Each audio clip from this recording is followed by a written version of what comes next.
See, nobody wants that last chair. Closest to the attorney. The hot seat. Who's on it?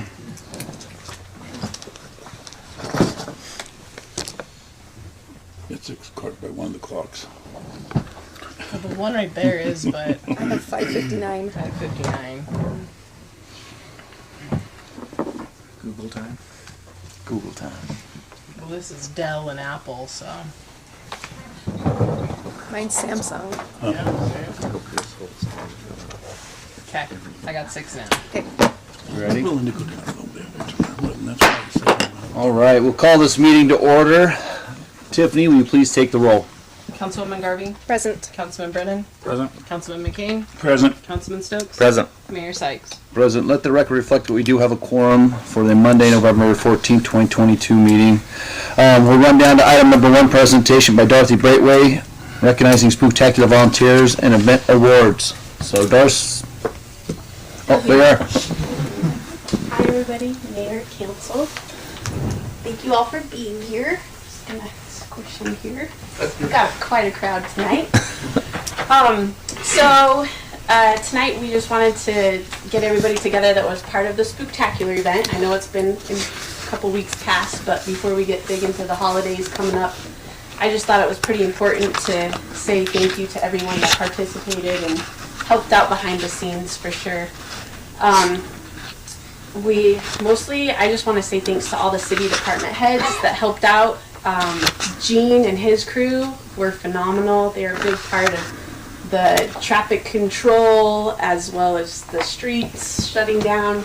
There was a few panic moments. I called Gene and he was like, "Don't worry, Darcy, we got this handled," and they were just fabulous. So I need Gene and his crew to know that they did a great job and we appreciate them so much.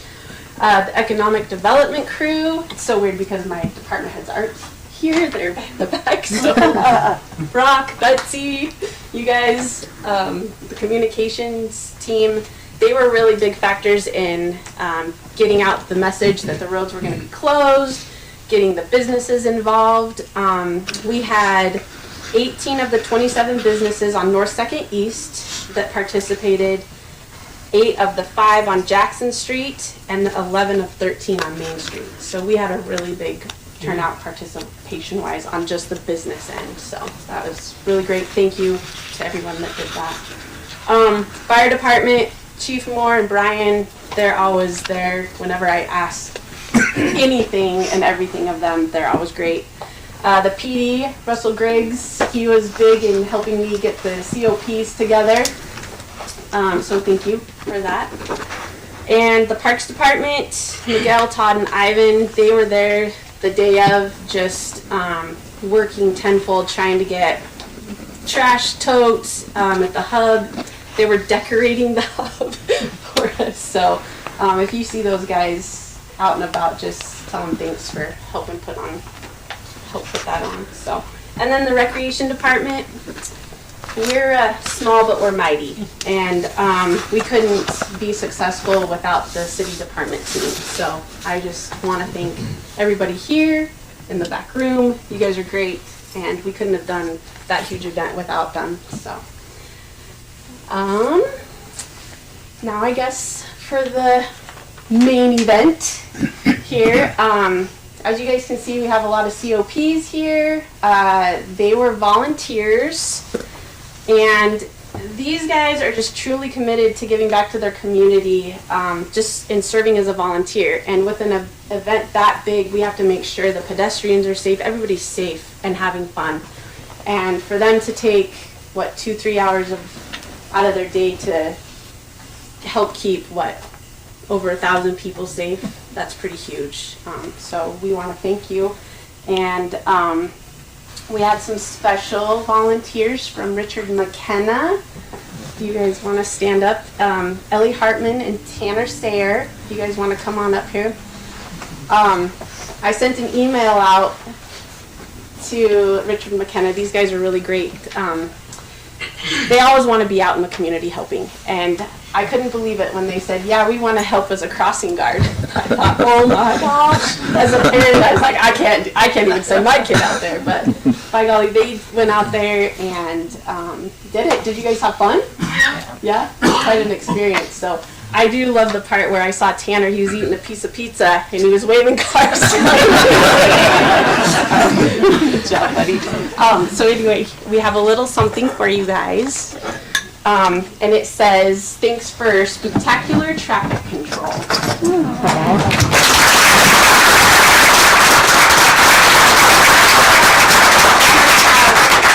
So thank you guys. You have a seat. I'm going to have Russell help me hand out the rest of these awards because there's quite a few of them. So we had the city COPs and Elmore County COPs help on this. So Ken Robertson, you want to stand up? And Wayne, what's your last name, Wayne? Sorry. Tanton. Thank you so much for...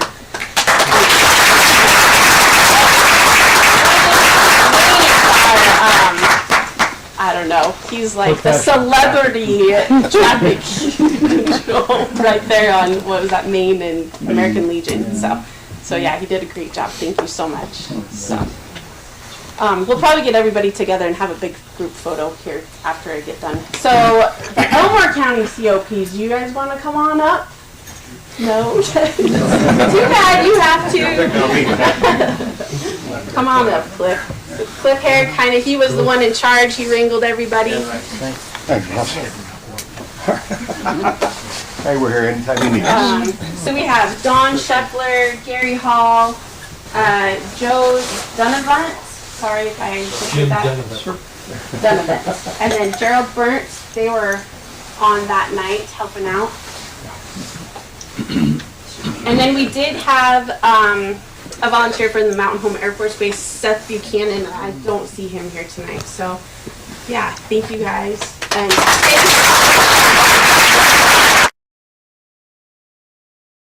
here you get a picture of y'all, okay? Just remember, Mountain Home is in Elmore County. Yeah, unfortunately it is.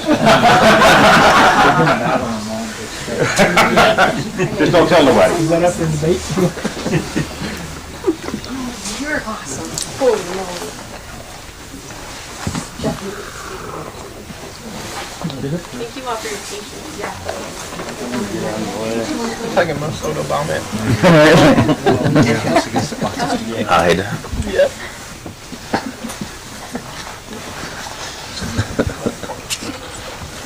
No, you can see me, I'm good. Get back here. I was just gonna say, hey, photo bomber. What is she doing?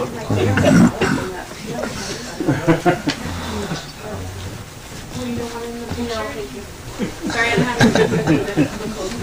Jessica, you got my back here. All right.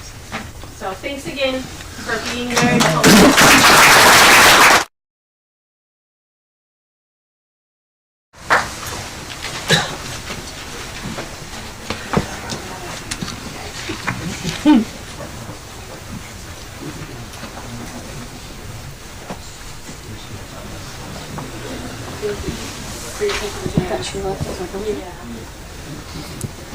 All right. So I lost my paper now. I don't know where I'm. Winging it.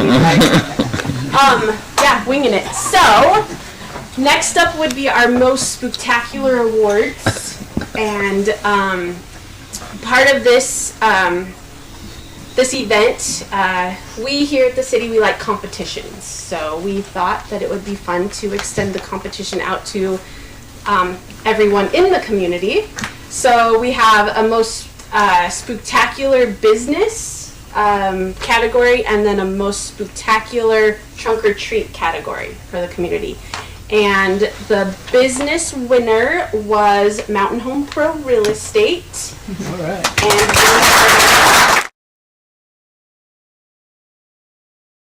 come on up and receive your award. And they were themed, yeah. the Candyland board games. So I just want to give a shout out to you ladies as well.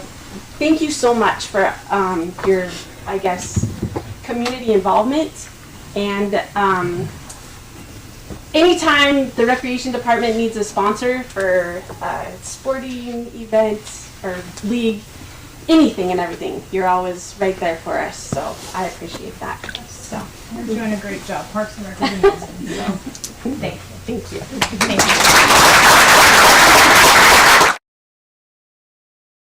All right, next up was the most spectacular trunk or treat, and that went to the Idaho Gem Group Realty. Did I get that right? Yes. All right, and they were the Sanderson sisters with Hocus Pocus. So come on up.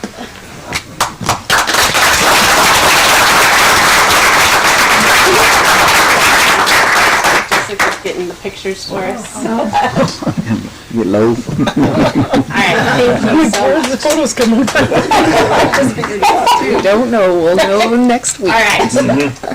So, this is what the city departments have been waiting for, I do believe.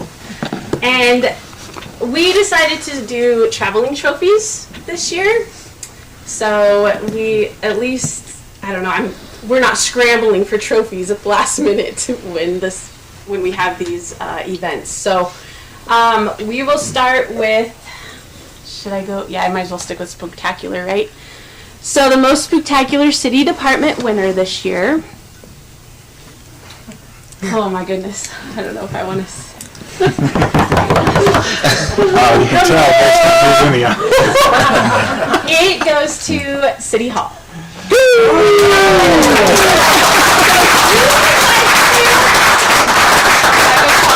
Yes. Over the. Oh, here we go. And you did amazing with the Harry Potter theme. Everyone really enjoyed that. So that was pretty cool. Great job. Hey, City Hall's used to winning, you know what I mean?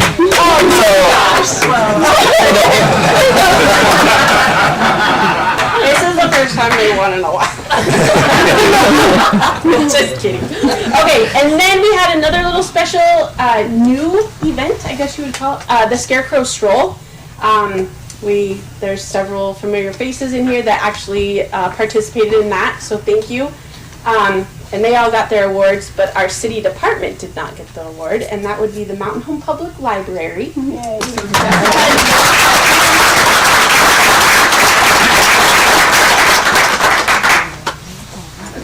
I know, right? Picture. We both look over their names. Okay. Oh, yeah. Chance to get in there. Well, they were the ones that did it.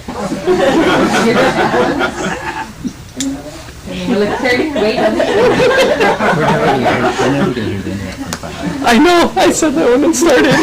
Like, oh great. Good job, everybody. Thank you, and that's all I got. Yeah, see you next year, for sure. So before you guys take off or leave, it doesn't go unnoticed. Your guys' sacrifice, your time, your effort for the citizens of Mountain Home in Elmore County. It's not just a city event. You can tell that the county gets involved and it doesn't go unnoticed as well. So thank you to the COPs. Volunteering your time is valuable, and it's something that was spent. You can't get it back. So on behalf of the city, we appreciate you guys and ladies and everybody that had a hand in Spooktacular.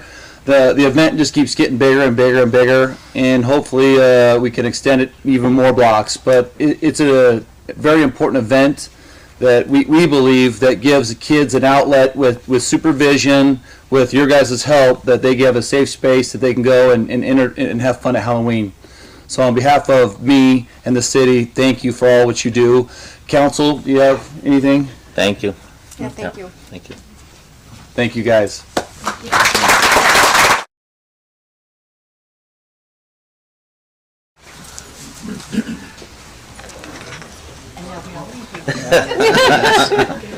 Bye. Have a good evening. Thank you, guys. Come on, ladies, stick around. It'll be entertaining.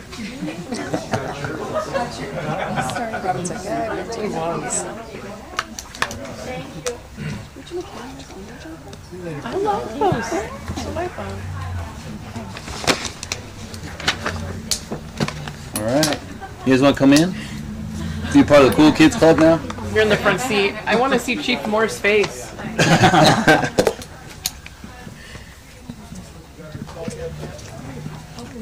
Mayor, while they're working their way in here, I think, can I make a motion to amend the order of our agenda tonight? Absolutely.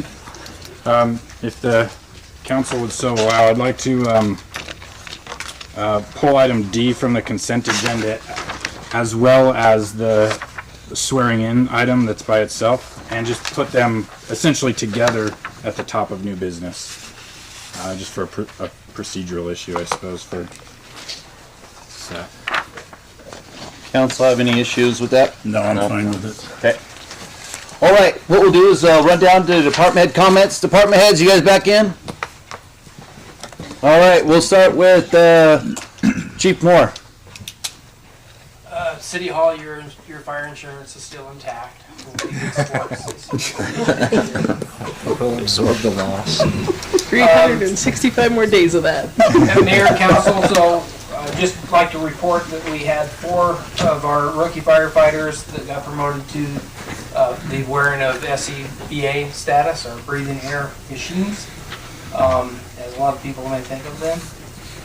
We've got 3 others that are really close. I expect them to cross that bridge in the next 30 to 60 days. They'll get there, so that's a big step for them.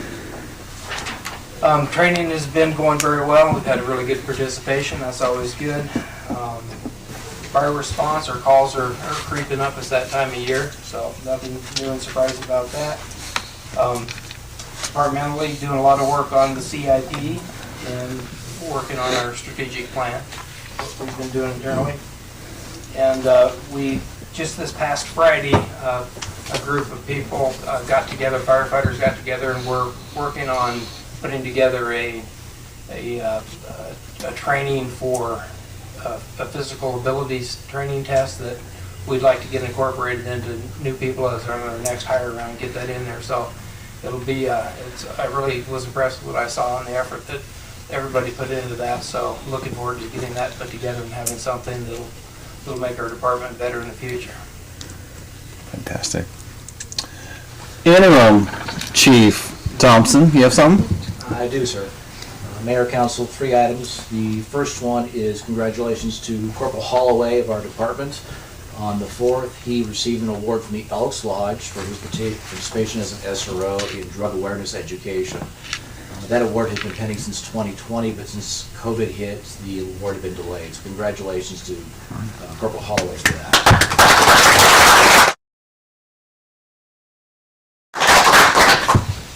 Over the last month, we've been able to certify 2 additional instructors for firearms and high liability within state posts, which is something we had been lacking with the resignation of a few officers over the last few months. So we're back on track to revamp our firearms program. And then our active shooter training, we're about halfway through at the department right now. We've got 2 more iterations tomorrow and then next Tuesday. Elmore County Marshals at the courthouse and security forces at the base are also participating. All told, in the past 2 trainings, we've trained about 30 people so far in those roles. Wowza. Thank you. Shasta. So we still have College of Western Idaho coming on Mondays and Wednesdays now from 10 to 3. Help with anyone that needs help with GED testing, as well as prepping for college.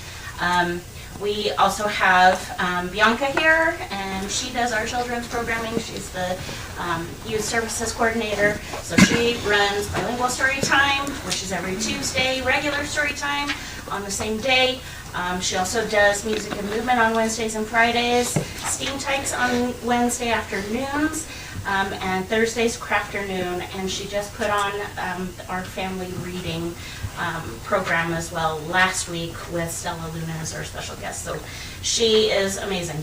We love her and glad she was here to help out, and kudos with winning the Scarecrow stroll.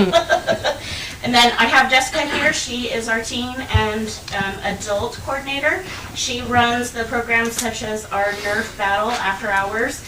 She also runs the Murder Mystery Nights, which we have one coming up On Saturday, the theme is Chinese takeout, and the food was paid for by the Friends of Mountain Home Public Library. Registration is required, so please note that. She also helps run the Teen Coders program after school, as well as our Teen Advisory Board, which Tanner Sayer is our president right now.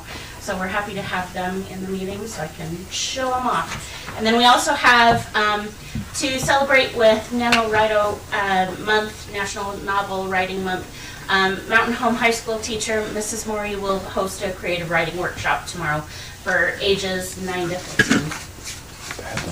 Mayor? Shasta? Yes. I just want to say, I love that you're here highlighting the work of some of your employees. I think that's great. Hey. And I hope we can maybe see a little bit more of that from you and our other department heads throughout the I'm happy to have coming you months. I like that. Just wanted to let you know, we handed out 800 books at Spooktacular to Oh, all wow. the kids that came to just our booth, so. Yeah, and then for our Idaho Family Reading Week, we had 128 families that brought their kids to celebrate literacy for that. Nice. That's awesome. Darce, you have something more, or are you spent?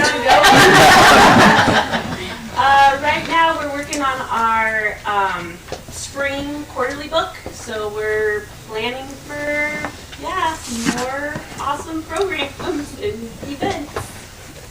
We started Little Man Wrestling over at Bennett Mountain High School. There was, about 63 kids signed up. So that's a fun little program that helps out the wrestling team here at the high school. So, yeah, that's all I got. All right, Gene. Mayor and council, the street department is in its winter stages, so we're, all our equipment's prepped for snowstorms, making minor repairs to some of that things that we got broke. We've gotten done, screening out all the recycled asphalt from the fall projects and stuff like that, so. We've been working on Christmas lights for the last couple of weeks with City Hall and everybody. We've got them all prepped up, testing some of the electrical stuff that goes on, and for the most part, just normal winter stuff. And pothole season is kind of upon us right now, so if you see one, definitely call it in and we'll take care of it. Pretty standard. Brock. Master Transportation Plan. We've talked about it a lot. It's been budgeted. City staff internally is finalizing a RFQ for overview. So I'm hoping that's going to come up to you before the end of the year so that we can get that rolling and hopefully have an updated master transportation plan before the end of this fiscal year. That's our goal. A piece of really awesome news. The City of Mountain Home has a renewed relationship with the College of Western Idaho. With the College of Western Idaho. I've been able to meet with them, as with the mayor, to speak about their focus for Mountain Home in the future. One piece of really good news that they gave us is they were reworking their contracting with Mountain Home Air Force Base, and they made a very specific effort to make it so that those who live in Mountain Home who are not affiliated with the Air Force Base do qualify for a pass to go take CWI courses on base. They specifically did that for us with our workforce. We did a really awesome episode of our Mountain Home Stories podcast with them to speak about that effort and future efforts that they have for Mountain Home as far as our workforce. And then that is really the big things. The Rail Industrial Park, we haven't given you an update in a fairly little while. We are currently working with the landowner to do some sort of presentation, which is going to be an audit of this is the status of things, this is where we're at, this is where we're on funding, looking at businesses, to give the city council and also the public a better overview of what does the Rail Industrial Park look so far. And that's something that, if it's not by the end of the year with all of the holidays, definitely early spring, we'll be seeing some sort of presentation. Mayor. Good. Hey, Brock, if you have it, can you get a hold of ITD and make sure that we can get their truck route into that master plan? Yes. Thank you, sir. Mayor? Go ahead, Councilman. Brock, has there been any kind of communication or partnership between, conversation-wise, between CWI and Mahata? They have asked about what coursework that Mahata brings on bringing because they don't want to provide duplicate coursework. I think one of the big distinctions that we have is CWI is able to bring associate's degrees. That's something that Mahata doesn't have. And we spoke to them about that, and we did some urging. We love the efforts they've done so far. They've been very good to work with, but we say, talk is cheap. Let's roll up our sleeves and get some work done. And hopefully, I don't know if it's them getting a brick and mortar presence, but we definitely spoke to them about future opportunities where we can partner with them. Maybe they can partner with the school district for some more college level courses for our students. But what I can tell you is this is the most I've ever spoken to CWI since I've been here, and they've been following up. It's going very, very well. Good, sir. Got anything? No, sir. Paula? Tiff? No, Mayor, no. Rich? Mayor, Council, a couple things. Wastewater side, Don's working on our annual report for our land application, so getting all that turned in for the end of the year to get that done.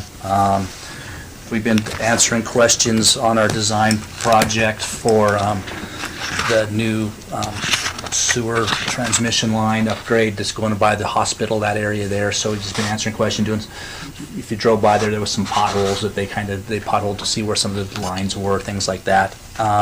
And then just normal operations, what's kind of, they're still cleaning lines and cameraing them and doing all the things that they do each month for that. Water side, kind of both sides actually, they've been cleaning up all the big equipment from all of our summertime work to get it ready for, because to kind of get it cleaned up for the winter time. So going through, and we bought a new nice warm big power washer, so they've been power washing all the equipment and getting it cleaned up and doing things like that. Again, answering questions for Keller for design on the well and the transmission line project that we have going on. And then it's my last one that I wrote down. And just working on water samples, getting all those. We have our big one that we have to get it from all of our. We pick different houses around the area and give them letters, and we get their water to check stuff. So we're working on that right now. And then kind of an older deal, but for our downtown design plan that Horrocks had done, they turned it in and to one of the groups they belong to, and it got second place for their design from our downtown plan. So that's kind of a cool deal. So Okay. Council members, you have anything for the department heads? Mayor, Councilwoman Garvey? can we get an update on where the fiber's at and the pool, please? Do the pool all to the fiber. Just gonna do this. You weren't quick enough. Okay, so pool update. We had 3 bids come in. 2 are really out of our ballpark considering we're on a really tight budget. So kind of the orange of the basket of apples is a pool product called Mirtha Pools, and happened to be, which probably a lot of you know, the Greater Aquatic Center of Boise that they're building. They're actually building that exact style of pool. So Thursday, they're starting to put walls up. And so Thursday we're going to go look at it. It's a stainless steel structure, so it comes in stainless steel plates that kind of have a heated PVC material on the interior of what the pool is, and then they're built with struts. So we're going to go look at that because walls are up. The rep from Mirtha, he's going to fly out and help us tour it with their general contractor. So I will, if you guys are interested, I'll send you the invite, and you're more than welcome to meet us up there. But we're just going to see if that meets our budget, honestly. It's innovative, it's new, they are in the United States. The closest one to us, the Caldwell YMCA, which is an indoor facility. It's built by Mirtha. This facility as well, Bend, Oregon. Like, I've done quite a bit of research on it. I've called around too. So I haven't heard a lot of complaints. Bend talked about the seams was kind of an issue, but I think when I talked to the Mirtha gentleman, he said that would fall under the warranty and they would come back out and reseal. So that's where I'm at. So hopefully by your next council meeting, you have something on here that you guys can see the finite numbers and tell me the direction forward. So November 28th is where I hope to have our direction forward. Thank you. Go ahead. On that, I totally had a brain fart here. The pool visit, I'd love to go with if possible. I'll have to double check my schedule. Any chance to throw in the Caldwell as well so we can see a completed project and one that's being built? Or is the one in Boise like almost done? No, so the one in Boise, it's right by the Home Depot on Federal Way. It's right up in that industrial area. It just has its base foundation poured in, and then the walls are starting to go up. So the rep at Mertha, Sebastian, he said that's a great time to go and see the concept, especially from our building official side. To see a completed pool, you don't understand. You wouldn't see conceptually how it works because you're just walking in onto decking and a thing full of water. So he said, don't, because we were like, well, we'll travel to Bend and go check it out, but really, what am I gonna look at? So we can go out to Caldwell. I'm not against that, but You threw my mind for a loop. You're like, it's a stainless steel, so is it a silver pool on the inside, or is it painted, or? no, it has a PVC. So it's got PVC heat coating on the interior of what people would swim in, and the exterior, which is going to be backfilled with your concrete and gravel and all that, is just steel. The surface that's being touched on the inside of the pool is the PVC lining. Correct. Okay, sorry. I'm with you. You could YouTube it. I'll send you all sorts of links. I've lost some sleep over it. Mr. Mayor? Council? Tip, this is an underground pool, right? Yes. Okay. You had foundations, and I was like, I don't want anything above ground. Zero entries, Yeah. same everything. So Mertha, I'm gonna get. Let me tell you what. So Mertha's big in like those temporary. So the college qualifiers that are taking place in those big event centers, they come in, set them up, and then tear them down. So like you take the Olympics, they build the flooring up to the level of the pool. We're gonna put a concrete decking to it, but that's the complexity that it can get to. Cool. So I'll send you some links. You guys check them out. Go on the tour. Okay. Fiber. Okay. Right now the boys were up trying to install the stuff for Taco Bell since they paid their fiber hookup fee. Now we're waiting on the guy with his rock saw. What's his name? Gromback? Dave Gromback, because we need to rock saw an area, and we're going to use his rock saw. He said we could use it, so to get all that taken care of. So right now they're up on trying to get to Sip It Away, which all those are all brand new builds that I've already put in. Bruce Patterson got us our numbers, and he gave us an Excel spreadsheet, which I'll send to you guys, and he will probably most likely be at our next city council meeting to explain this. So he put in everything from our engineered plans and cost goods, everything, and so we're at 60% take rate. It's $3,100. Higher the take rate, cheaper it is, and that was him using today's numbers, not because everything's numbers. yeah. And so then you'll be able to click through it all. There's all the comms, the labor, the drop boxes, the cores, the shelter, stuff like this. I tried to get a meeting with him last week. He was traveling from Texas to ask about this because we don't need this stuff. So I didn't know if that factored in to that first LED. Okay. So he'll run me through these numbers as well. So right now we're just we're waiting on Bruce, but he did finally get us our numbers, which is good. So I'll forward this Excel spreadsheet and you can play around with it. And but like I said, the shelter, the where was it? The core stuff? No, it must have been labor. No, there was one in here that we wanted us to buy a drill rig. We already have two, so we don't need another one, or we don't need a back truck. We already have. So I want to make sure that that's not what the first ID's paying for. You know what I mean? Since we already have it, but we do want to put in money for cost repairs, things of that nature into this estimator. So I'll send this to you guys. So that's where we're at. Councilman? Is this plan going forward with the city employee way of doing business?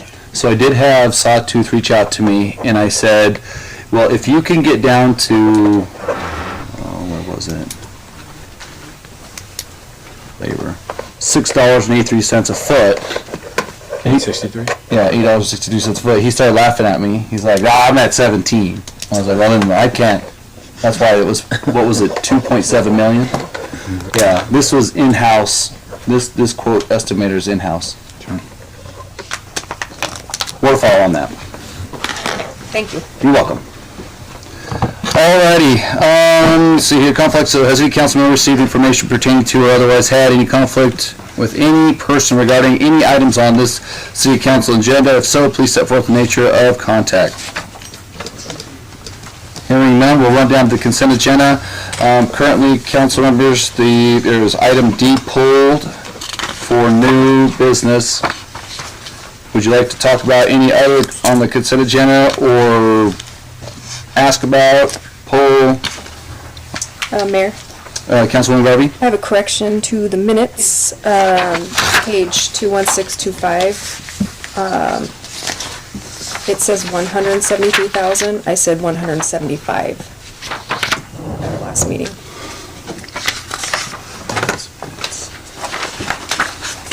I can hand it to you after too, Tim, if you need it. Okay. It's just a correction to the minutes. So 175? Yep. The minutes, 175. Okay. That's it for me. Check. Oh, yeah, for interinhalation. I can't say the word. Mr. Mayor? Never have to. Item J, I was just actually, let's pull item J.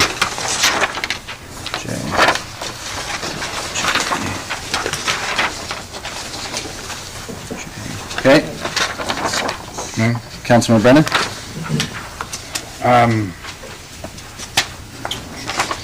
On item E, the MOU for a critical incident task force, I may be speaking obviously here, I guess, but the draft we have in front of us is outdated by a year.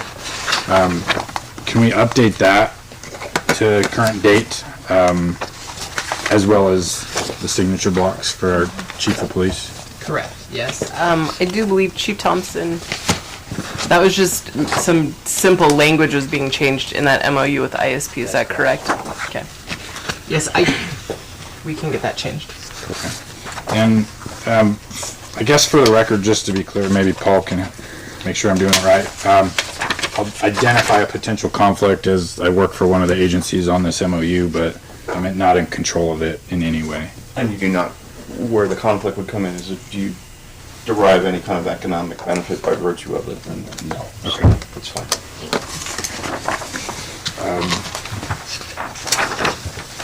And if we are changing the date and signature blocks, I assume this has already been signed by the director of the state police. We'll have to send it back for another one.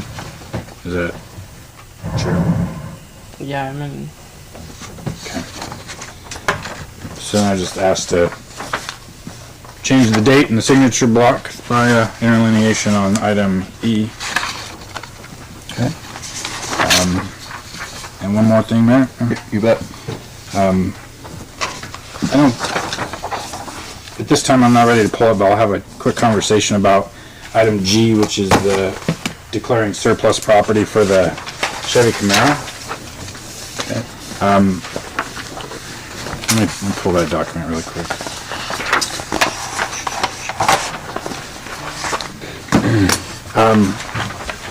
The language of the resolution declaring it as surplus property says that the Camaro is valued, basically has a nominal value, less than it would cost to dispose or repair of the property. If one of the many members of the police department could help me understand the condition of the Camaro currently. As of 3 weeks ago, probably it was being driven on a regular basis. How do we feel about that car? How it works, not whether you want it or not, I guess. The last time I checked it, it was mechanically sound, it was drivable. There was no major body damage or wear and tear to the inside of the vehicle. Is there any reason to believe we couldn't, well, I'm not sure about the laws of selling it rather than auctioning it, probably not. I feel like there's more value to it in us keeping it than sending it to an auction where we'll get nominal value for it. I'm sure there's another department head that wants to drive it. Brock? Shit. I will do that for the team. I think, Mayor, I think ultimately in the law enforcement realm, its functionality isn't useful to them. I really don't know of another department where a Camaro would be functionable. I can look and see if we can put them out. I could ask the auction company if it can be for minimal irrigation. Camaro? Throwing it out there, we wouldn't pay rent for like 10 years. Are we allowed to outright sell a car? Yeah, you could still do that. We can. I mean, you would declare a minimum value as to what you want to receive for, and you could do that, I believe. Chief, do you have intentions to reuse the equipment inside of it, or is there a consideration of selling it outright as is to another police department for more money than what would bring into auction? There's been no consideration selling it to another agency. The only equipment left inside the vehicle that we would take out of it are the emergency light bars, and I believe the radio's already been removed. So just the emergency light bars. Okay.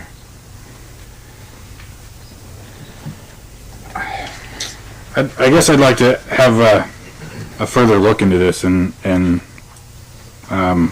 table this resolution for that Camaro for a later time. Mayor? Councilman Garvey?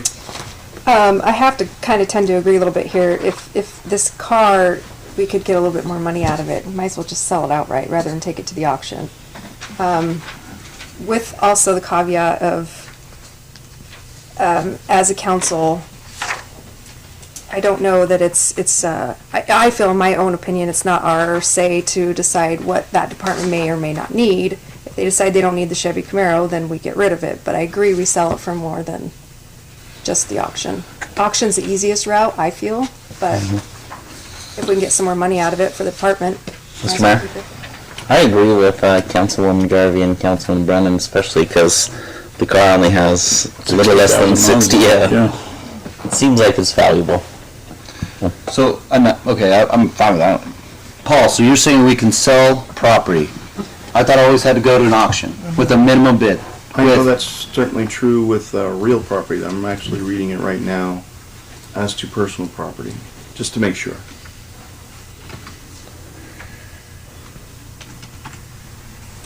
Which I know that we talked about at one time, we could put it on like eBay and set the bid, but then Highest it's, responsible bidder. Yeah. Auction. We have to set it at a minimum, but what we declare to be the minimum value of it, so that we wouldn't sell it for $1, kind of thing. But then, yeah, it goes to bidder auction. Okay. So it has to be auctioned, but we can still get. But you could set its value. When I looked on the internet, there was a range of like $4,000 to $13,000, but I don't know the model or the make or the condition of that car at all. So, regardless of that, I still think there's potential for more money. Setting our value to it. Yeah, you could declare what you believe it to be, what you want its value to be, and if it doesn't sell at auction for that, then we get it back. Councilman Kennedy? So then we set the value on it we want and send it to auction. Mayor, Council. Go ahead. Kelly Blue Book did it in good condition, standard equipment, because I don't know everything in it. It's between $8,500 and $10,000. You want to put a minimum bid and then throw it on auction? Real quick question. Go ahead. Paul, is that law any different with another government entity? No. If we want. I can give it to another government, or you guys can give it You to can, the whole setting it at value, the whole going to auction, all that, that's all no longer required if you're going between governmental agencies.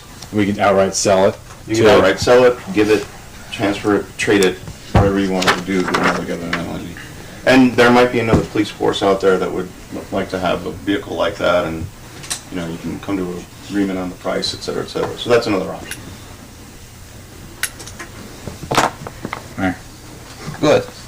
Chief, how would of hearing all the legalities here, would you prefer to just auction it with a minimum value, or try to find another agency to not partner with, but sell it outright to first? I'm not sure I have a stance to that, quite frankly. We have no use for the vehicle. It's not practical for a law enforcement vehicle. I would just like to move on from that vehicle. I'm very happy with what I'm doing. Please don't mince words and tell us what you really think. Okay, I guess we'll choose then. Mayor. I think he's already told us what he thought.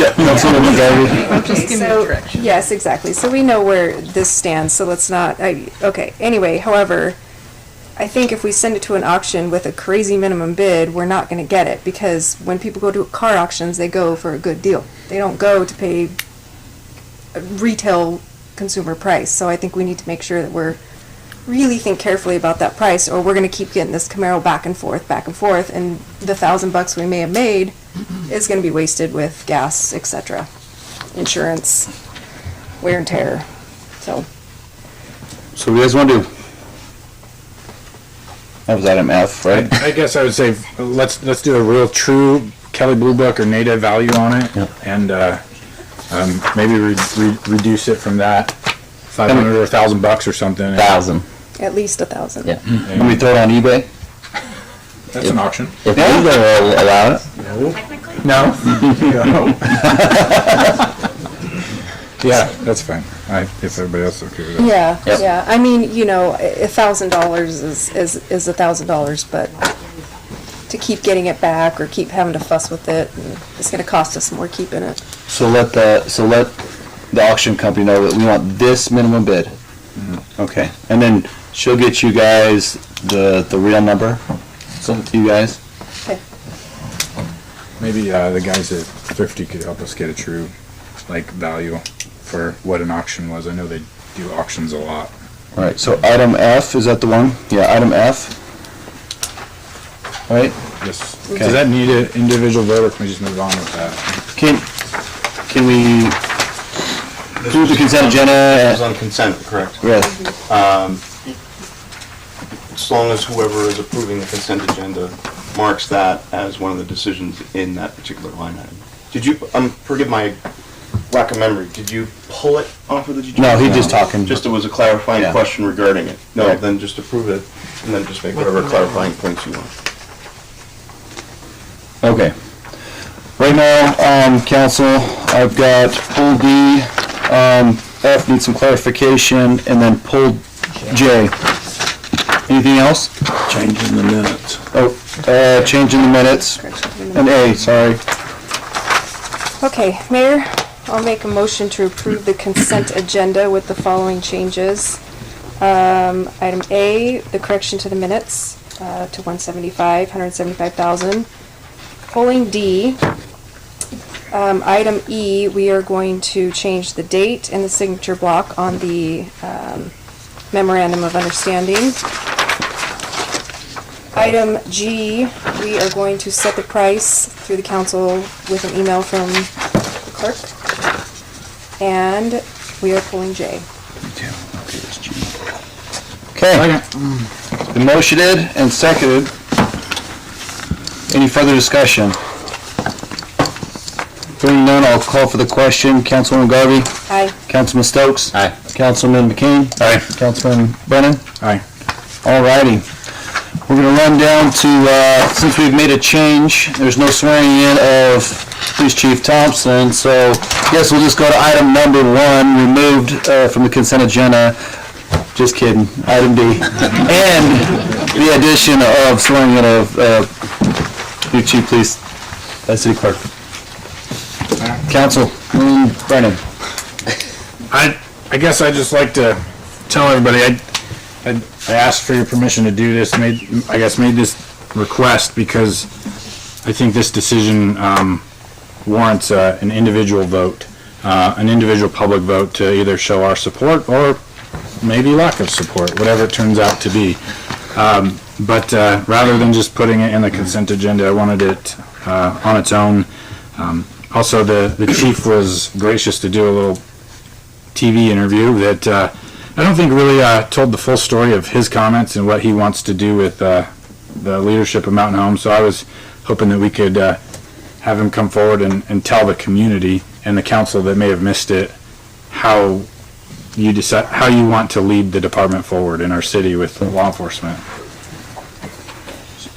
So Chief, do we have to vote on this first? And then he can do his spiel. Well, can't we have him spiel? Maybe I don't want to vote for him after.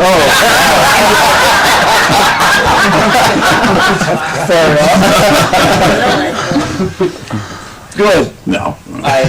First off, I'm extremely honored to be in this position. My wife and I joke that when I started my career 34 years ago with the Sheriff's Department, my career goal at that time had been to retire as the detective sergeant in the homicide section.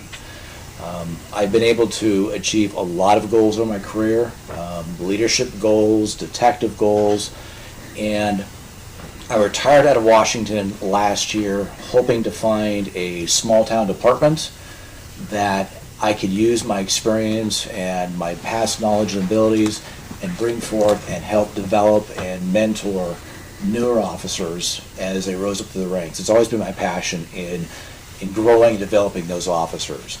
And short term, that's my goal, is to develop those officers up through the rank of sergeant, lieutenant, to achieve leadership roles within the community, within the agency.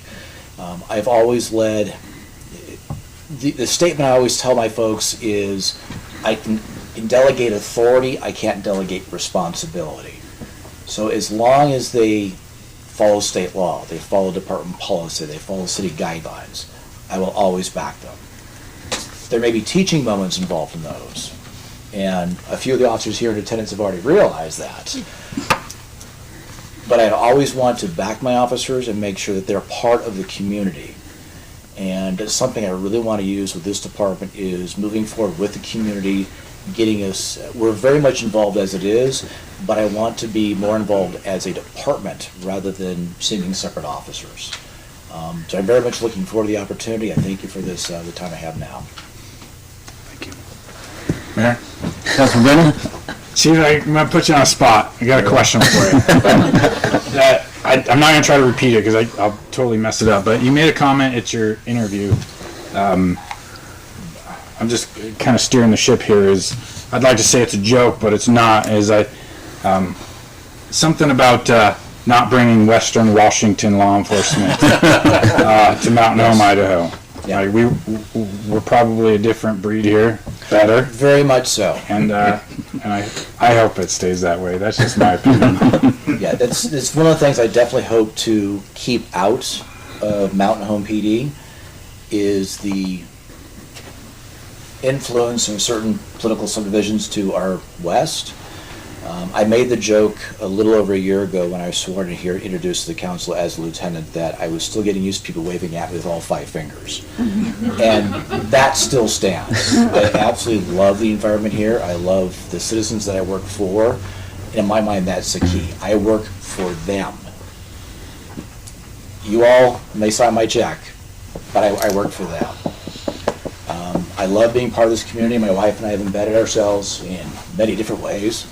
Oh, there's a dust flying around this room right now. So we just really look forward to really building out the relationship between the department and the community and everything involved in that. Yeah. Councilman McCain. All I can say is I'm glad to see you here. Thank you, sir. Yes. Mr. Mayor? Councilman Stokes. Mr. Thompson, you talked about short-term goals. Do you have any long-term goals or achievements for our more seasoned police officers? The best way to answer that would be one of the things I'd like to do, and one thing I've always done with every work group I've been involved, is I sit down with my officers and I say to them, where do you want to be in a few years? How can I help you achieve your career goals in 2 years, 5 years, 10 years? Some of the best leaders that I've ever worked for did that for me and instilled in me that passion to walk alongside younger officers and help them realize their goals and help them develop themselves. Whether it was detective classes, whether it was something like a SWAT background or leadership roles. I've got experience in all those areas, and that's what I want to use to develop our officers here in the department. Cool. Councilwoman Garvey. I just want to say thank you as well for being here and stepping up for this role. But do you have, so now that you're going to be the chief, you're going to have a lot more on your plate. Do you kind of have a plan in place for ensuring that you are still able to help guide the officers and have them go through the ranks now that you have the other tasks necessary? I do. It's something that I learned from a good friend of mine that I work with at my last agency. He called it MBWA, Management by Walking Around, getting involved. Yeah.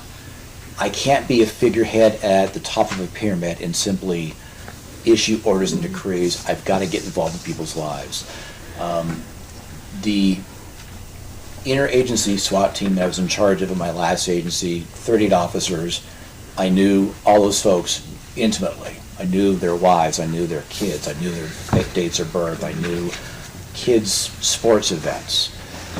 We fed that team at least twice on training days, had them over to our house for barbecues. Those are the things I like to get involved with. If I don't know my officers on that personal level, they simply will not have the buy-in from me or, quite frankly, the agency. Yeah, that's great. Mayor? Councilman Brennan? I'm excited to make a motion to appoint Jonathan Thompson to the Chief of Police for Mountain Home. Second. Second. Guess there's no problem there. Where's my veto stamp? Before we take that next step, I appreciate your candor. I appreciate you being brutally honest with me. I appreciate your officers having the wherewithal to tell me the truth and be very, very honest with me. And with that, it's easy to make a decision when you have all the facts, you know. We always talk about statistics, stats, and facts, right? Your officers speak so highly of you that it didn't go unnoticed, and it doesn't. I mean, to me, to have that kind of buy-in from your own people, even the lower rankers that say the same thing, that says something. So I've got a motion. I got 3 seconds. Any further discussion? I appreciate you taking this leadership role. Thank you very much. All right, I'll call for the question. Councilman Brennan. Thanks. Aye. Councilman Stokes. Aye. Councilman Garvey. Aye. Councilman McCain. Aye. Thank you very I was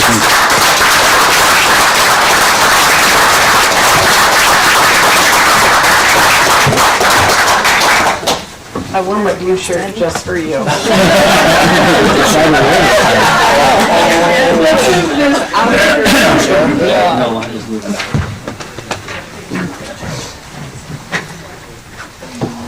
Okay, you guys got your cameras?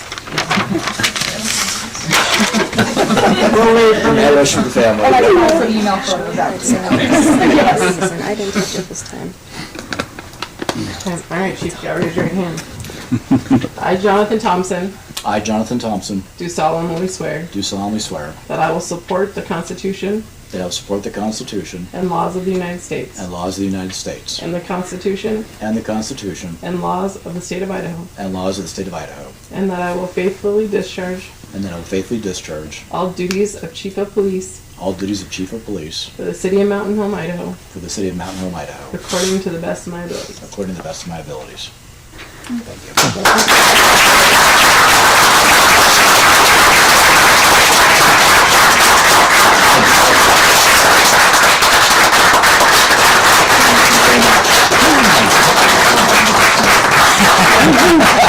I hope so. Right? I hope so. Thank you very much. 1, 2, 3, one more, and the third. Well, so out of the way. Really good. You did? Yeah, like, Lasting memory. forever. Mr. Mayor, if you don't mind, since they are a huge part of my success, I'd like to introduce my family. Absolutely. I'm going to embarrass them as much as I can. My wife, Blythe. I refer to her as the most patient woman in the world. my daughter Bridget and my son Luke. We're persuading them and twisting elbows to get them to move from Western Washington to Idaho. My youngest daughter Sophie and her boyfriend David.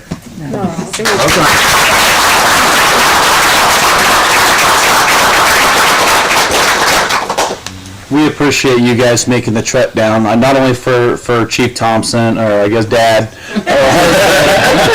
but we want you to know that we appreciate you sharing him with the city and the rest of us here at the City Hall and the rest of the council. We can't do our job without him, and we all joke that there's a cog, right? We have, all the department heads are part of this big cog, right? And we are missing a little chunk of that in our cog, and hopefully he's the best part of that cog, right? So thank you for allowing you to share your dad and your husband with us. We appreciate you. Yes, definitely. Thank you. Thank you. You don't have to stay, Chief. If you want to go and eat and be merry. What? First time as chief and you do that? Oh, really? One more thing. Yes. Do you want to recognize any lieutenant that might be retiring, might not be retiring? Actually, I told Russ that I was thinking about refusing to accept his letter. I can't repeat his reply here in polite company. Russ, come up here.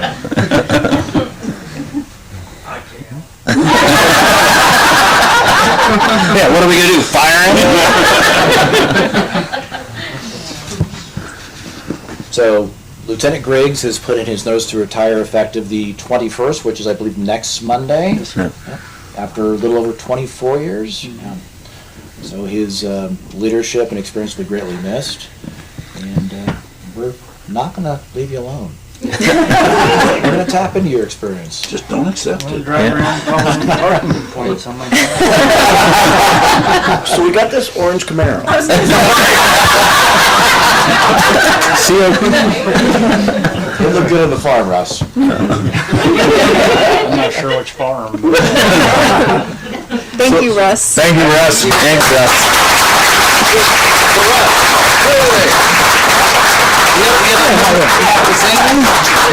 Say something to us. Well, I didn't prepare anything. It's been a roller coaster ride over the 24.4 years. I had good family support. Didn't know I was going to be up here, otherwise I would have invited my wife. But anyways, I grew up here. It's been a pleasure serving the community here. So I'm sure probably some will like to see me go, but that's all right. We're going to hate to see you go. Yeah. Thanks, Russ. Sure. Thank you, Russ. Thanks, Russ.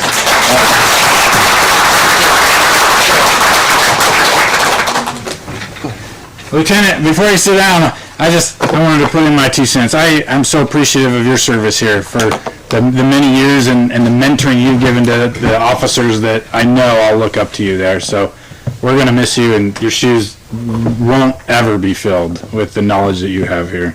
I appreciate that. Thank you. Yeah. All right.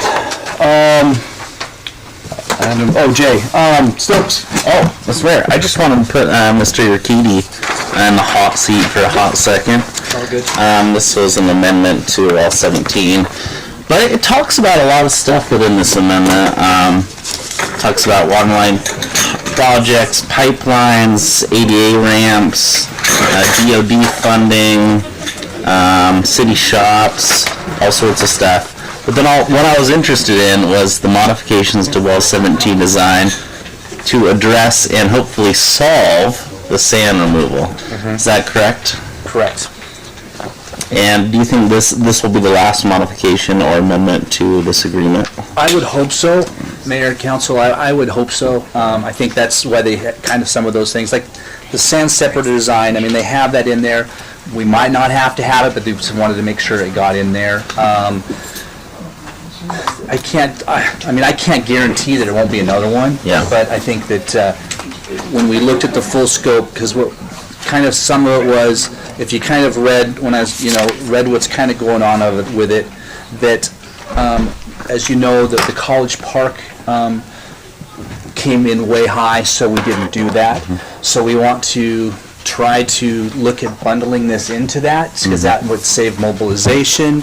It would save, if they have to order so much pipe, they might be able to get it cheaper. So those are some things we're looking at.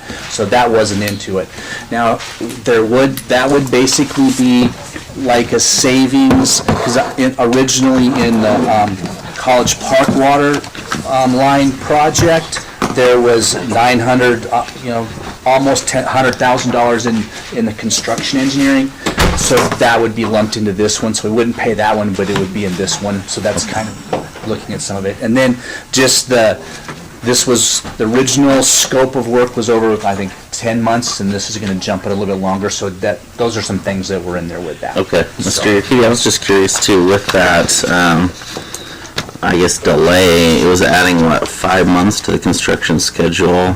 Does that mess up our wells timeline, I guess, if you will? No, we're still trying to get it over in the same amount, some of it we had to kind of wait just because what was going on with it right now, getting testing and getting all that done and seeing where the sand is. The plan is still to get everything going, to get it out to bid in January, and so we can still get things moving. So. Mr. Mayor, that was all I had. Okay. Mayor? Councilwoman Garvey? I sat down with Mr. Urquidy today and went over this in detail because there was a lot here. I think the one thing that struck me, and I think we need to remember this through the council, is if this well doesn't produce, we have to figure out our EDU situation, and we're kind of back to square one.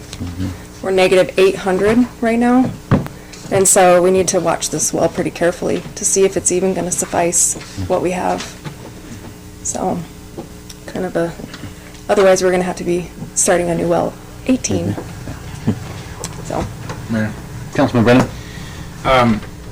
I'd like to say I had an in-depth discussion, but it was really pretty short and rushed, no fault of anybody but my own.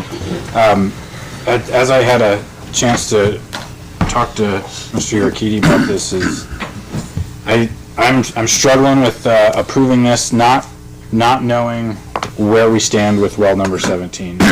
This is, I guess, I feel like it's been delayed exponentially, not knowing if the city's gonna do the sand trap option or redig another hole to try to strike gold, so to speak, somewhere else.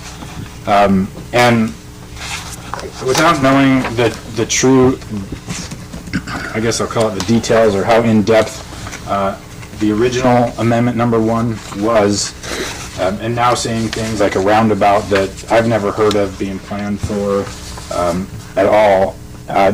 Talking to Mr. Urquidy about the master transportation plan, and Brock brought that up today in his department head comments. I struggle in processing sorry, I'm all over the place. This request with a roundabout that's never really been discussed to the council before, and also not being able to visualize it. It's on a main route for our, so to speak, big rigs, trucks and trailers going to the city RV dump on East 6th. And the other items added into this.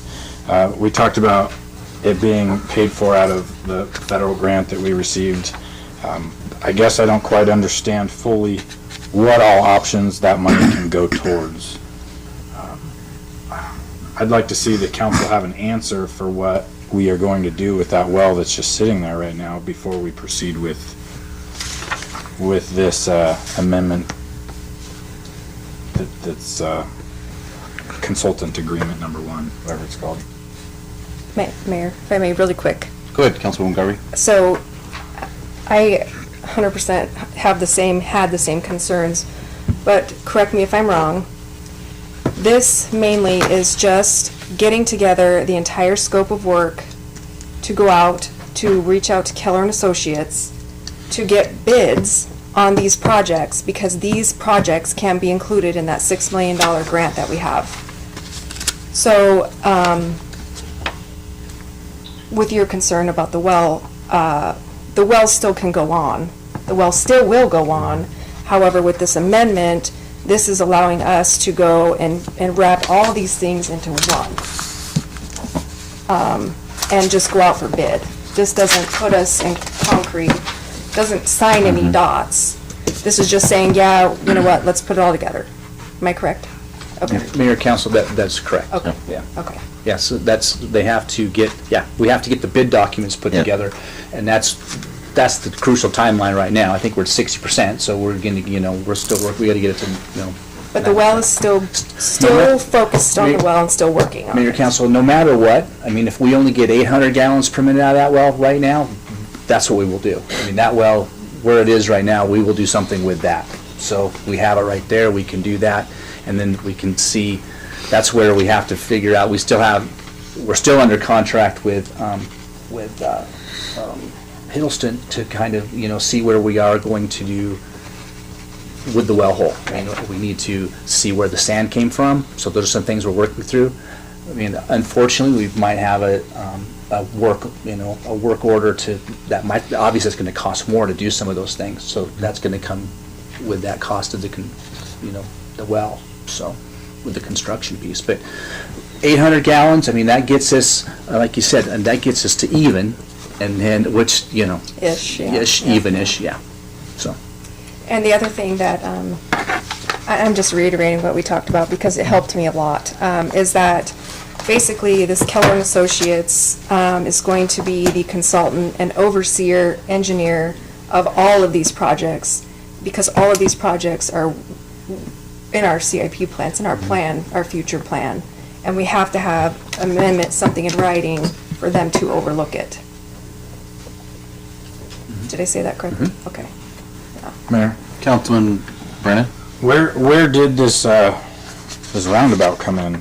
I've never seen that before. Mayor, Council, I can talk about that. So when we sat down to look at the road work part of that had to be added to this, because instead of just putting in a new water line and just leaving it as a trench, we wanted to do the whole road and get everything put together. So when we looked at that intersection, when Keller came in, after they surveyed it, and one of their engineering teams of the road work group came down and looked at it, it's that whole intersection is in pretty bad shape, so we have to redo it anyway. We could redo it with just a regular four-way stop that what it was, or what it is currently, but the guy said, hey, Keller Associates said, we put one of these in Washington, kind of one of the same deals, just a small four-way stop that they used to have, and it's been working really well. There isn't any around here, so they thought, well, I thought I'm always good for innovation and seeing how that would go, so that's what they were going to put in design with that. So that's kind of where that came about. So there's tons in Cuna,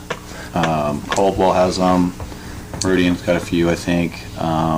Those are kind of bigger ones, so this is kind of just a smaller little one.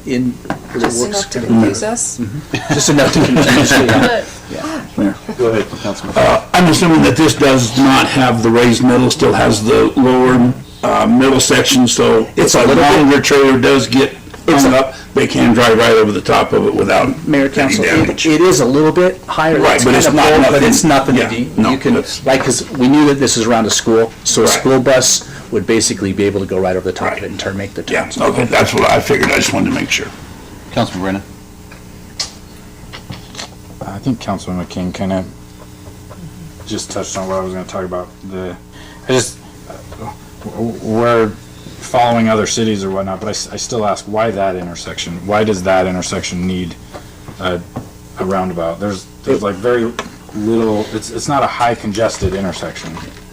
Mayor, Council, it really didn't, we were gonna have to redo that whole intersection anyway. So we had to put in new ADA ramps in some of the corners and what's going on, so they just looked at this and said, we gotta redo it anyway, and it's not a lot more of a cost to do that, because it all has to be done anyway, so they just thought, well, these have worked in other places, so we just thought, that was kind of our decision that we looked at, but hey, if you wanna have it a four-way stop like it is right now, we can do that. But having to go back to that, it's just where the construction is. You can do it now, or it's gonna be a four-way stop forever. Mr. Mayor? Councilman Stokes. I'll make a motion to approve amendment number 1 of the owner consulting agreement with Keller Associates for the Well 17 project. It's been motioned and seconded. Any further discussion? Hearing none, I'll call for the question. Councilwoman Garvey? Aye. Councilman McCain? Aye. Councilman Brennan? You know, I'm just not ready, not prepared. I don't think I have enough information on this, so I'm just going to abstain from the vote tonight. Okay. Councilman Stokes? Aye. Okay. Move down to item number 2, non-action item discussion with Duck Valley Tribal Council and the JTC Gaming on Duck Valley Casino Development and Project. Okay, hang on, I gotta call Carl, or Charlie here. Give us like 30 seconds, we gotta call our attorney. The other one we had to kick out.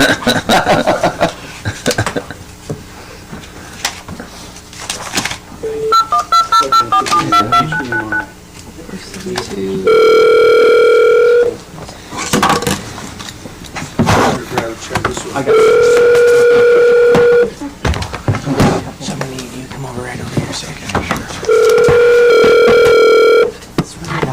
That was loud. Put it into the... Hello? Glass case? Oh.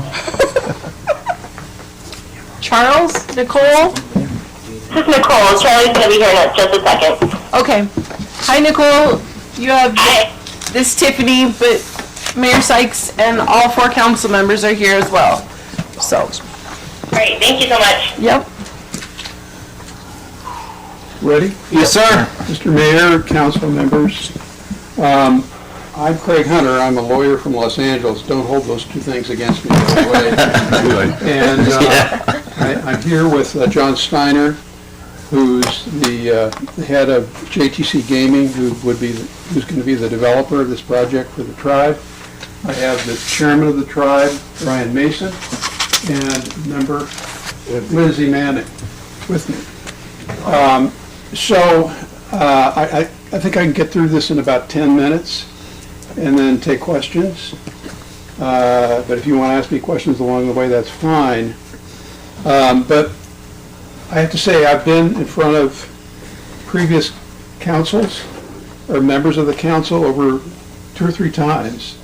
So we wanted to reintroduce you to the project as it stands right now. So let me just go ahead and give you the kind of the introductory parts of this.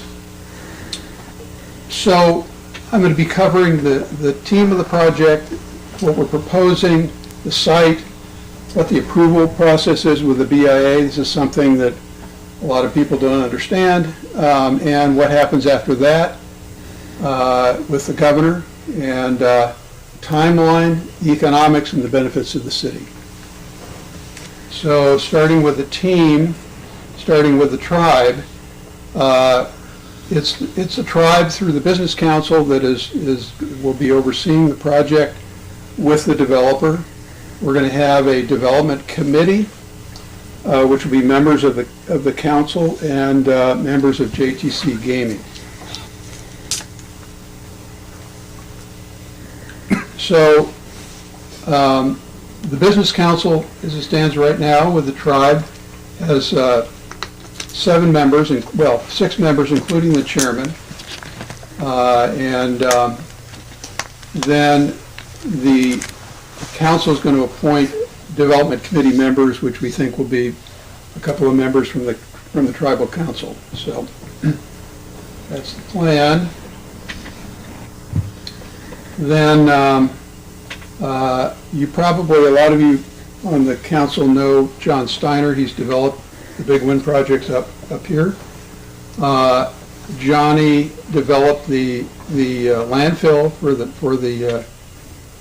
the Boise area, and he and I have been involved working with the tribe for quite a while to get this project going.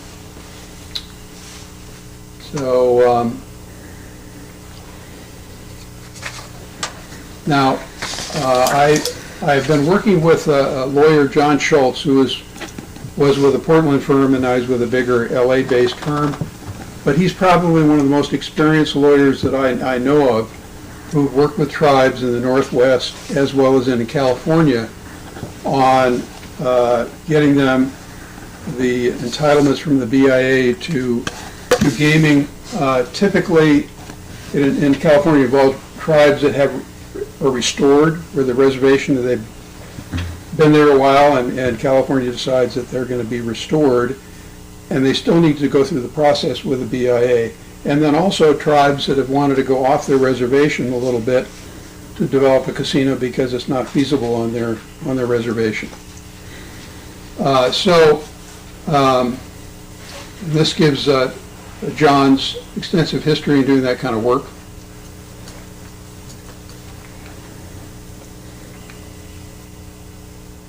I wouldn't say I'm the odd duck here, but I've done a lot of work as a real estate developer early in my career. Done a lot of litigation. I've worked with John Steiner here on a solar project for the Fallon tribe, and I've been working to promote the casino, development of a casino with the tribe for quite a while.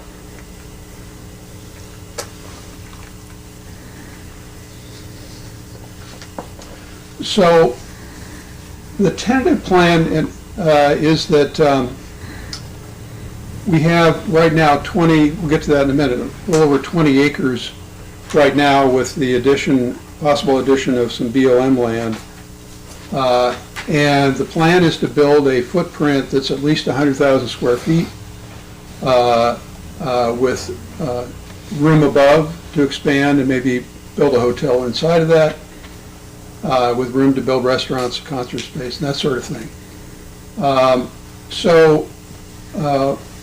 With that 20 plus acres and with the possible addition of some BLM land right above it,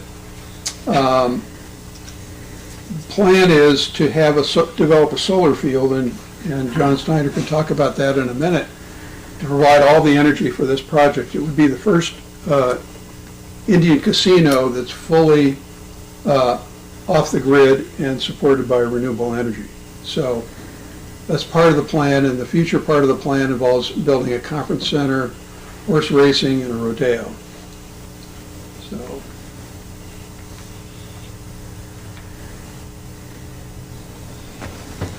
So right now, I mean, if this is built out, it will be the only casino in southwestern Idaho. And a lot of residents of Boise and Mountain Home, for that matter, go down to Jackpot to go gaming. And so it is a very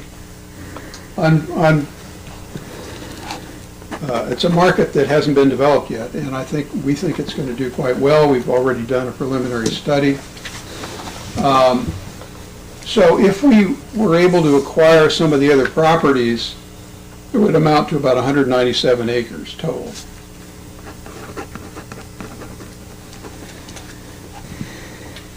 So here are the properties I've been talking about. Okay, so the first is this BLM property right here. For some reason my pointer doesn't work there, but in any event, there's 320 acres of BLM land. We'll get to this in a minute. Oh, thank you. It's the middle one. Here we go, good. So it actually is 320 acres. It goes further to the east here. And what John Steiner proposes, he has land down near the air base that he would trade for this piece of property of the BLM, and would contribute about 120 acres of that, which is shown in the yellow, to the project. And that would come either at the same time or with the application to the BIA, or would be an additional land that would be taken into trust by the tribe. The principal properties owned by the Knox family are Parcel 1 and Parcel 2. They're each a little over 10 acres. Now this is property owned by the Johnson Hotel Group. We don't know whether or not they'd be willing to allow us to option that land as part of the project. But we're also looking, and I know that this has been proposed as a development right now by another somebody who's interested in the property, but it's 46 acres along the freeway there. part of which is now in the city limits, the little strip there. So that would also be part of the overall project. I think the plan would be to have parking on the number 4. And then there's, we'll get to that in a minute, there's an easement that's available to us where we would be able to provide shuttle service from the parking to the casino. So here's an overview of what's there already. As you all probably know, it's littered with hotels, all owned by the Johnson Hotel Group, and including the Hampton Inn. As you know, the access is on foothills. And right now, the Johnson Hotel Group is willing to give us an easement if we're able to acquire the 46 acres on the freeway. And there's obviously the road easement there on Foothills Avenue, and I know the city has been considering a circulation plan that would have a roadway going up along here and possibly as far as the road at the top where the water is. And this would be probably the best solution for traffic as far as having this casino built out.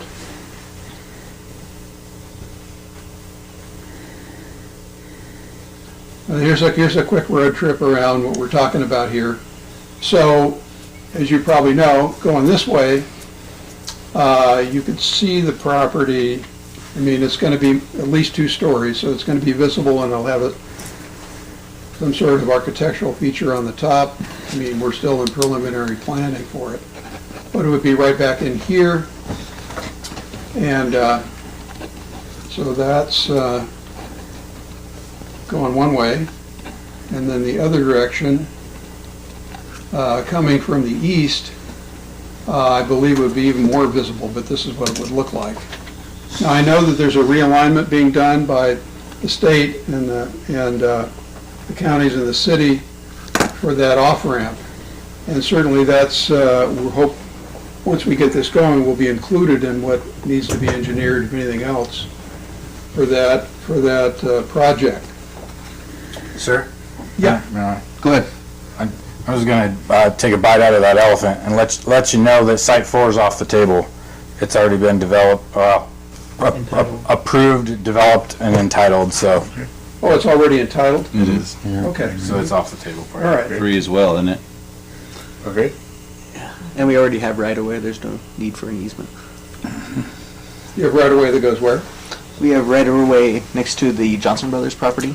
Oh, you already have that? We already have defined right-of-way. Oh, good. Okay, well, all right, so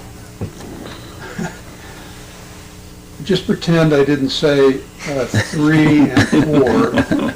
So we've got 1, 2, and 5. All right, so, I mean, you probably all have been this way before, but here are some good pictures of what the Knox properties look like. So this is on Hot Creek Road, just off of the 20, looking north across the 10.5 acres there. And then looking up Hot Creek Road, this is the 320 acres of BLM land, part of which would become part of the project, including the solar field. So then looking the other direction towards the Hampton Inn, there you have Site 2, 10.25 acres right below that, and then beyond that is the 10 acres owned by the Johnson Hotel Group, the Hampton Inn, and forget about Site 4. All right, now this is a process that's been going on ever since Supreme Court case where tribes got the congressional legislation affirming their right to do gaming on their reservation and off their reservation. And so it's a process that there are 2 applications that are filed. One is to have the land taken into trust for the tribe. And this is something tribes do occasionally, is that they'll want to annex other property to their tribe, even off their reservation, well off their reservation. And then with that, they need the permission under the law, federal and law and regulations to conduct gaming on that new trust land. So, as I said, this has been going on for about 30 years. So, the requirements to get these applications approved are, there's what's called the two-part, well, that's not the two-part, sorry, is whether or not the project is in the best interest of the tribe and is not detrimental to the surrounding communities. Surrounding communities are the three within 25 miles of the site, so that would be Elmore, Ada, and Owyhee counties, and also cities within 25 miles, so that of course includes Mountain Home and Glens Ferry. So it's up to the developer and the tribe to work with those agencies to develop memoranda of understanding to make sure that what we're doing, what we're planning to do, fits with what the development standards are for that area. So that's exactly what we plan to do. So this is what's involved in putting together the applications. There's a lot of moving parts to it, but essentially the BIA wants to know that the tribe is if they're going off their reservation, is going to an area where they have their roots. And certainly, in the case of the Duck Valley tribe, this is where they do their shopping. This is where they go to the hospital, to the dentist, and in many cases this is where they go to get buried. So, and this is we have the ethnographic data. It's a matter of putting it together as part of the application. And the other factor is that BIA wants to know whether or not, it's going to cause any disruption to the tribe based on the mileage to the project, so it won't disrupt life on the reservation. And they're going to have a commuting plan where, members who want to work at the casino can go there 3 or 4 days a week. We'll have housing available for them. And so we're dealing with that issue. And certainly the most important thing is what's the tribe's needs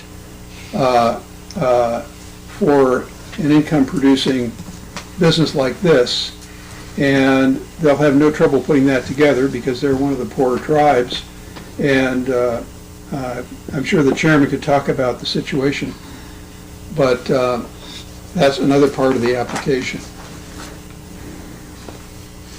So when the BIA gets the applications, this is the process. So first, once they get the application, they'll review it and then reach out to the local agencies within 25 miles. And you, as well as the other local agencies, will comment and express your concerns. We're hoping by that time we will have ironed out some sort of letter of intention, letter of interest, where we begin to flesh out exactly what's going to be and ultimately those MOUs, and finally in contracts with the city to pay for what the services you're going to be providing the casino. The other major part of this process is, and the biggest part in terms of the timing and I guess in terms of expense, is the BIA runs a formal environmental impact statement on the project, which includes not just the land that the tribe wants to take into trust, their reservation is an alternative and a third alternative. And then we establish that our proposed alternative, the tribe's proposed alternative, is the best avenue. Then the final part is once the BIA has indicated its intent to approve the project, then it goes to the governor. the governor has to concur in the BIA's determination. If he doesn't, that's the end of the road. So obviously we want to get the governor on board with the project. So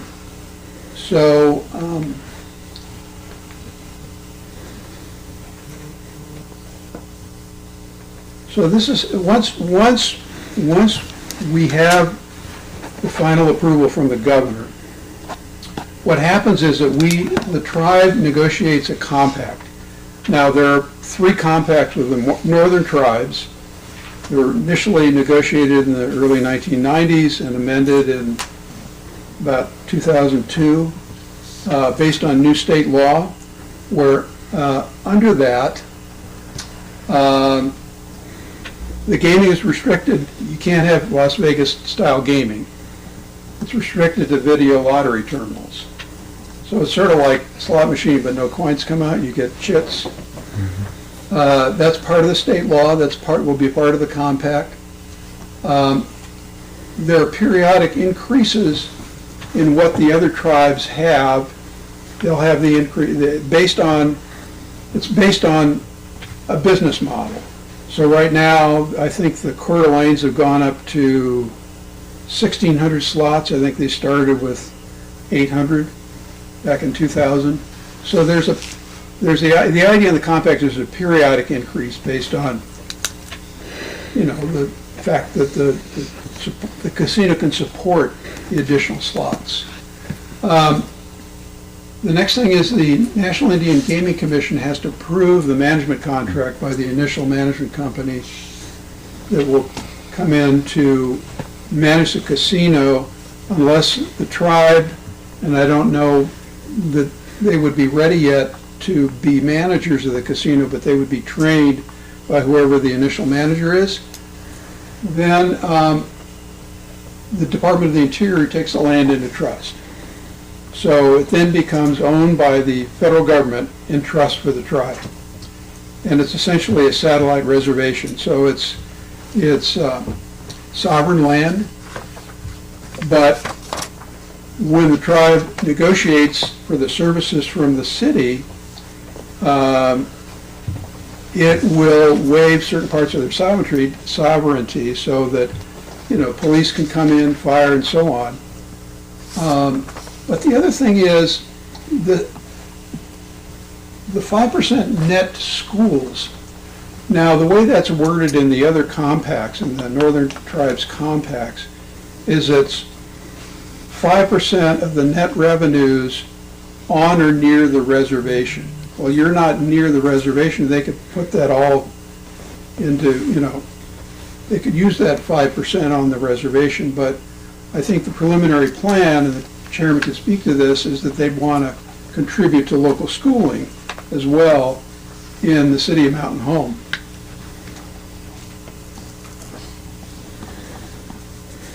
So we're getting near the end here. All right, so I put this together with my colleague John Schultz a while ago, and this may be a little bit off, but this gives you a general idea of how long each part of this process takes. So we figure we ought to be able to get applications together within about 4 or 5 months from when we start. And then negotiate MOUs or letters of intent with Mount Home, with the counties, and I left out Glens Ferry. I didn't mean to do that, but I forgot that they were now a city. So that, I don't know if that process is going to take that long, because the idea is we want to get on board with the city and start discussing the issues, when we're preparing to file these applications. So yeah, we do have a parallel process here, and that is the environmental assessment, or EIS, and probably, and there have been very few land into trust projects that haven't involved an EIS.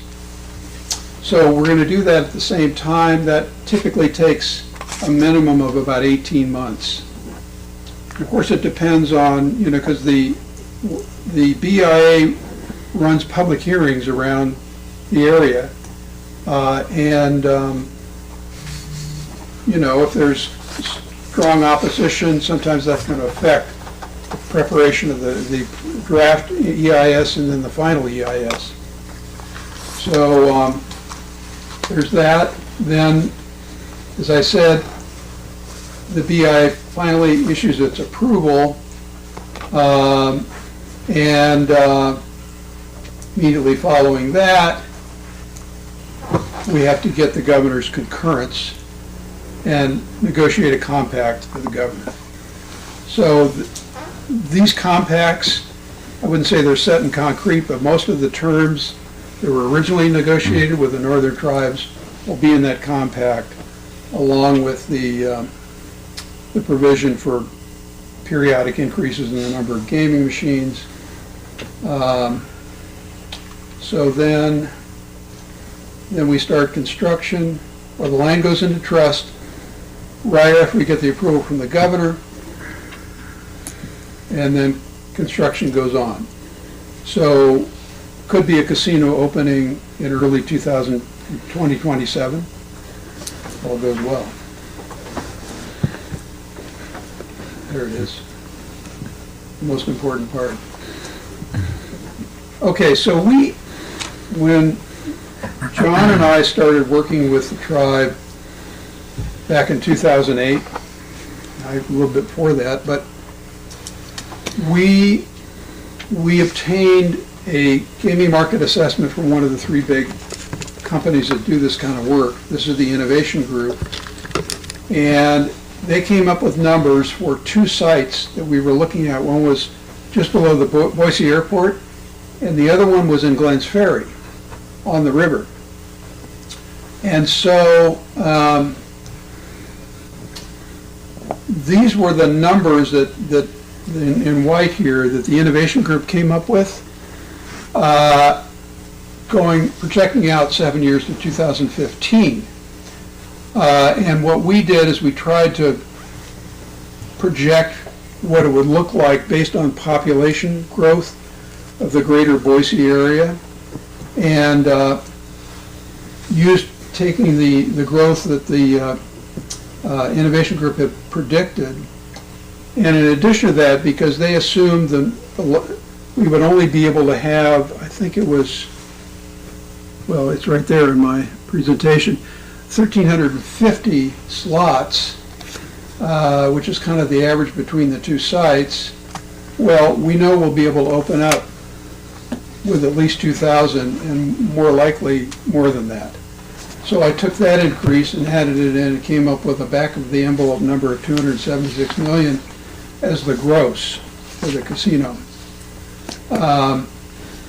So we haven't done, we still need to, we're in the process of getting our own version of this study with another group, Global Market Advisors, and then they'll tell us what the real numbers are after backing out what comes out of the cost of running a casino, which is the net profit. And also we'll look at whether or not it has any impact on gaming being conducted by the Shoban tribe, and whether or not we'll look at whether or not the area will support two casinos if the Shobans move forward with their proposal. So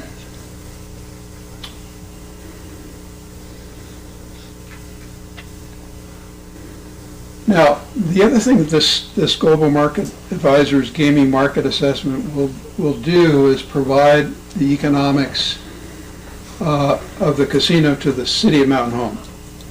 And just sort of back of the envelope stuff based on my colleagues' experience with other tribes, we're looking at at least 250 construction jobs for about 18 months, 1,000 casino jobs for quite a while, and then there's the whole,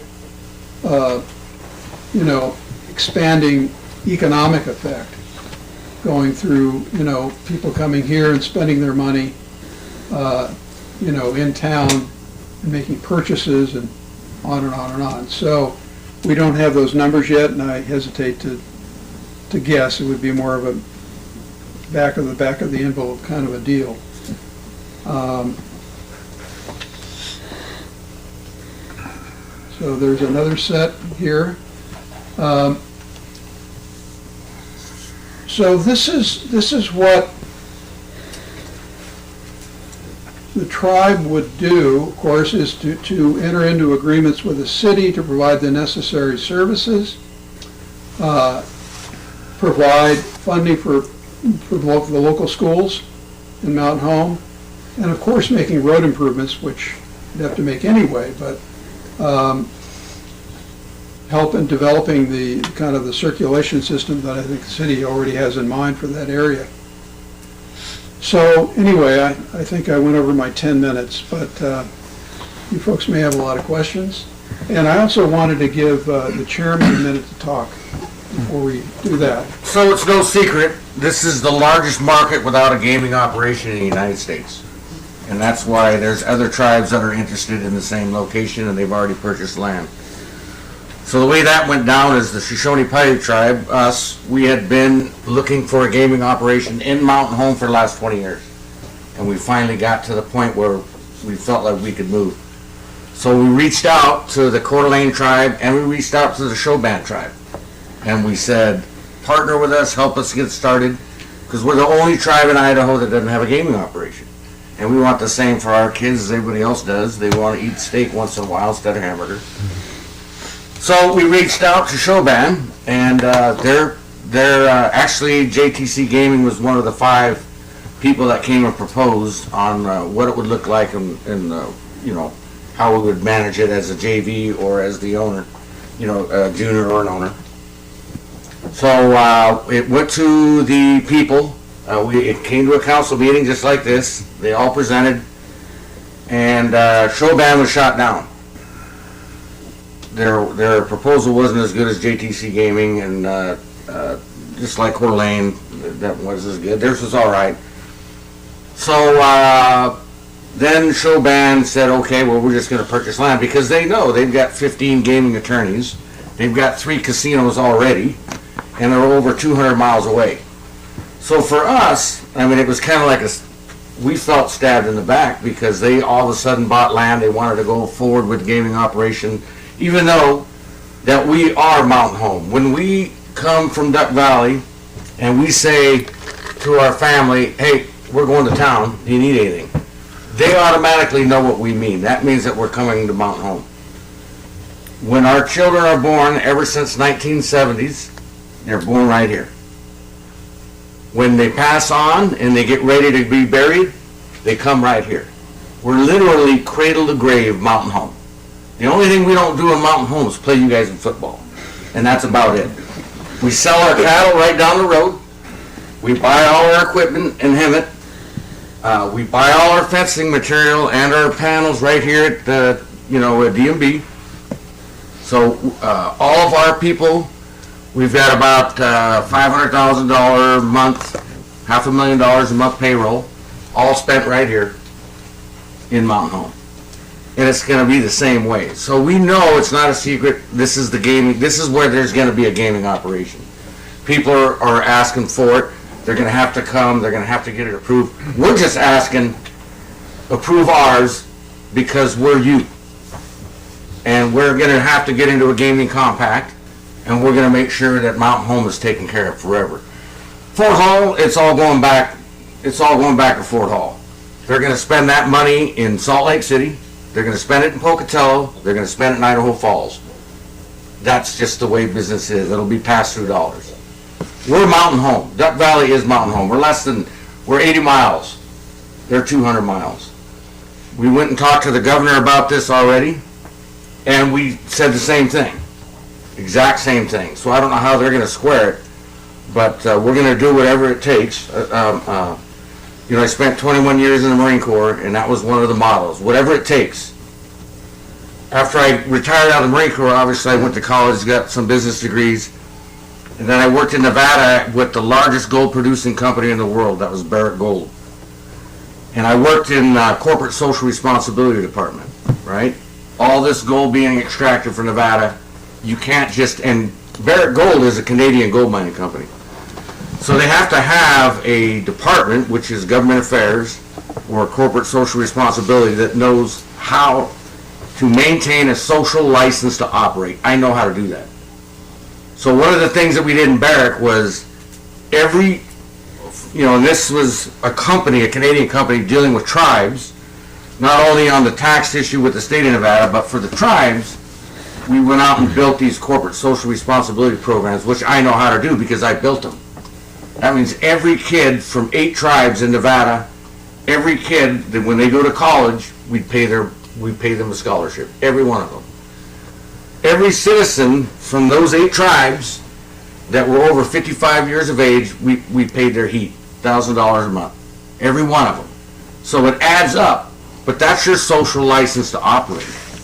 Whether it's, building a new school, whether it's doing scholarships, whether it's taking care of the elderly people, those are the things that you have to do to operate in a community.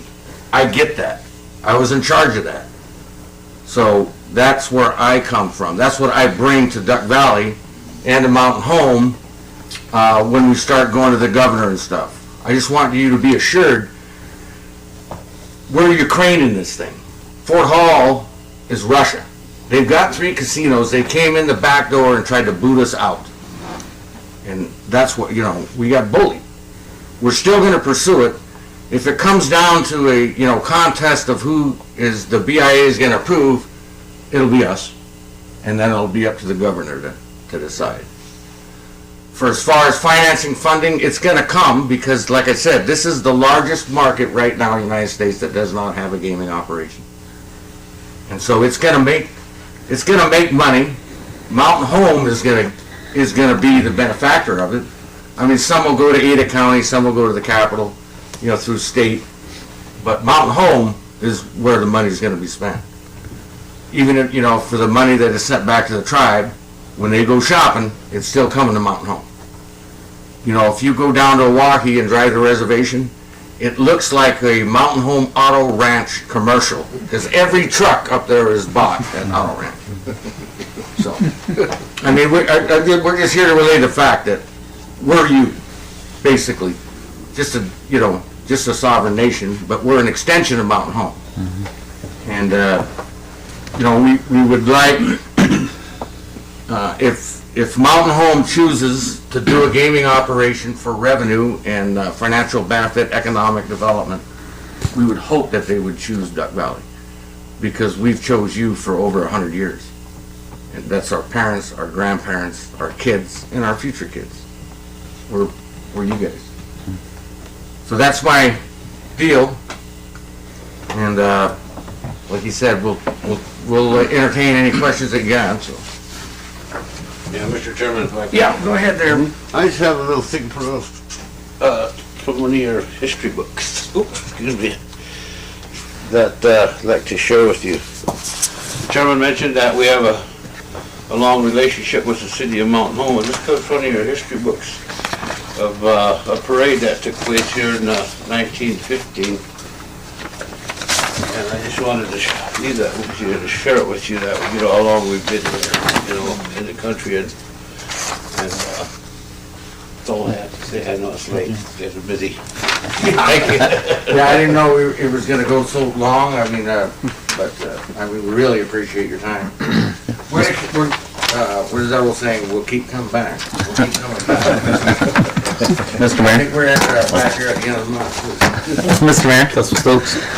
Thanks for everything. I myself, capitalist, right? And I understand that, we have showdowns down here and you guys are up north. Do you anticipate any kind of battle with BIA or Department of Interior? I figured it would be on. There's only going to be one. I mean, there's not going to be 2. Yeah. And it's going to be Shoshone Paiute. It's going to be us. Okay. Because, they're not.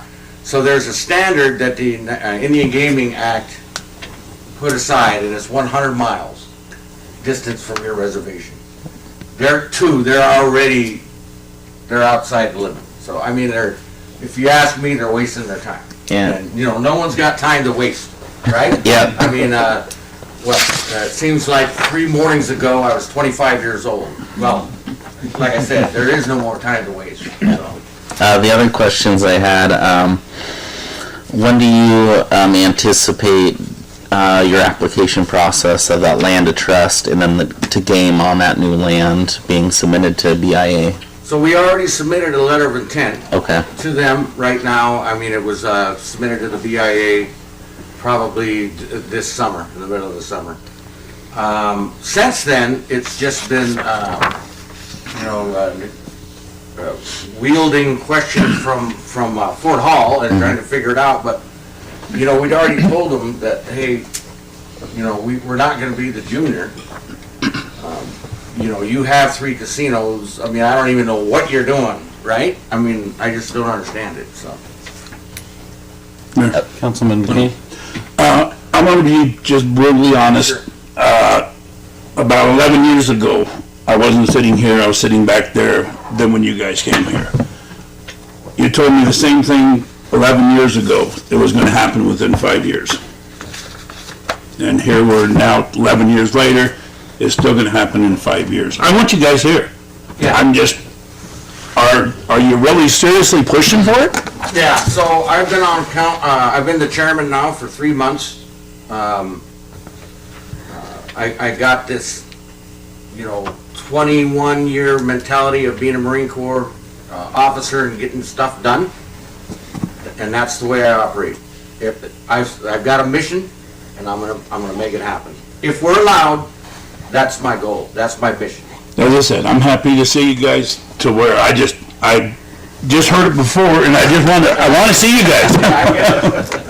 Mr. Mayor? Thank you. Appreciate it. I have one last weird question, and I don't even know if you can legally say this, but I'm going to do it. I think... This is off the record, right? Yeah, of course it's off the record. Does that compact come into the BIA and DOI's consideration and the governor's? Because I believe the show bands had one of those compacts that was almost untouchable, where they had a no limit on machines and stuff. So that's the other thing, is they're grandfathered in. Yep. I mean, they may not even pay any tax. We're already in. We're paying this county, not to speak French, but a shitload of money. Yeah.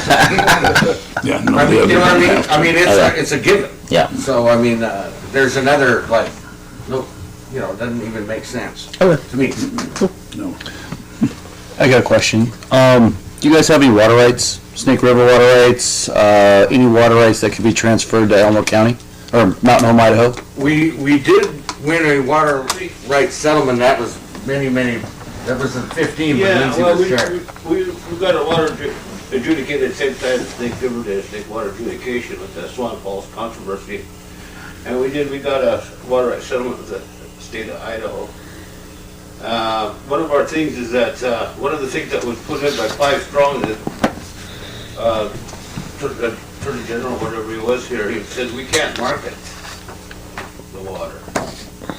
It's not tangible. That was language he put in, right in the adjudication, is that we can't market the water. So if we did do it, it'd have to be a gift. City likes it. Talking their language. We can't market it, so we'd have to just. Yeah, it's not a tangible right. So is it transferable right? That's I don't know. I don't know that either. Okay. How are you going to fund this build? Through developer, I mean, they're coming at us all over. JTC Gaming, we've got Hard Rock Cafe, we've got Coeur d'Alene Tribe, which is right here in Idaho. They've offered up funding.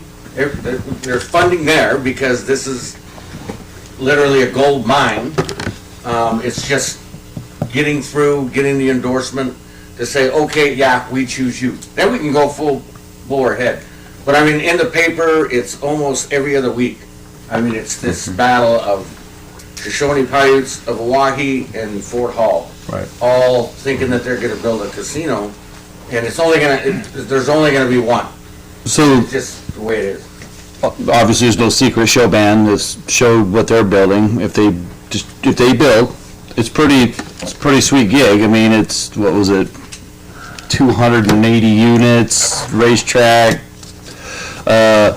movie theater, what else is it, bowling alley, convention center, outdoor amphitheaters. What is your guys' Well, we could throw that together and we can put it all in there and stuff, but at the end of the day, what's the most important? The school, right? So for me, I mean, I'm in the fight right now with the state of Nevada because we want a school from the state of Idaho, or for Oahe, from the mining tax bill, all right? So we just met with the school, the state officials today. So in me, the first thing, you don't need a bowling alley right off the bat. You don't need a road, you do need a new high school and that kind of thing. I mean, education would be the most important. Right.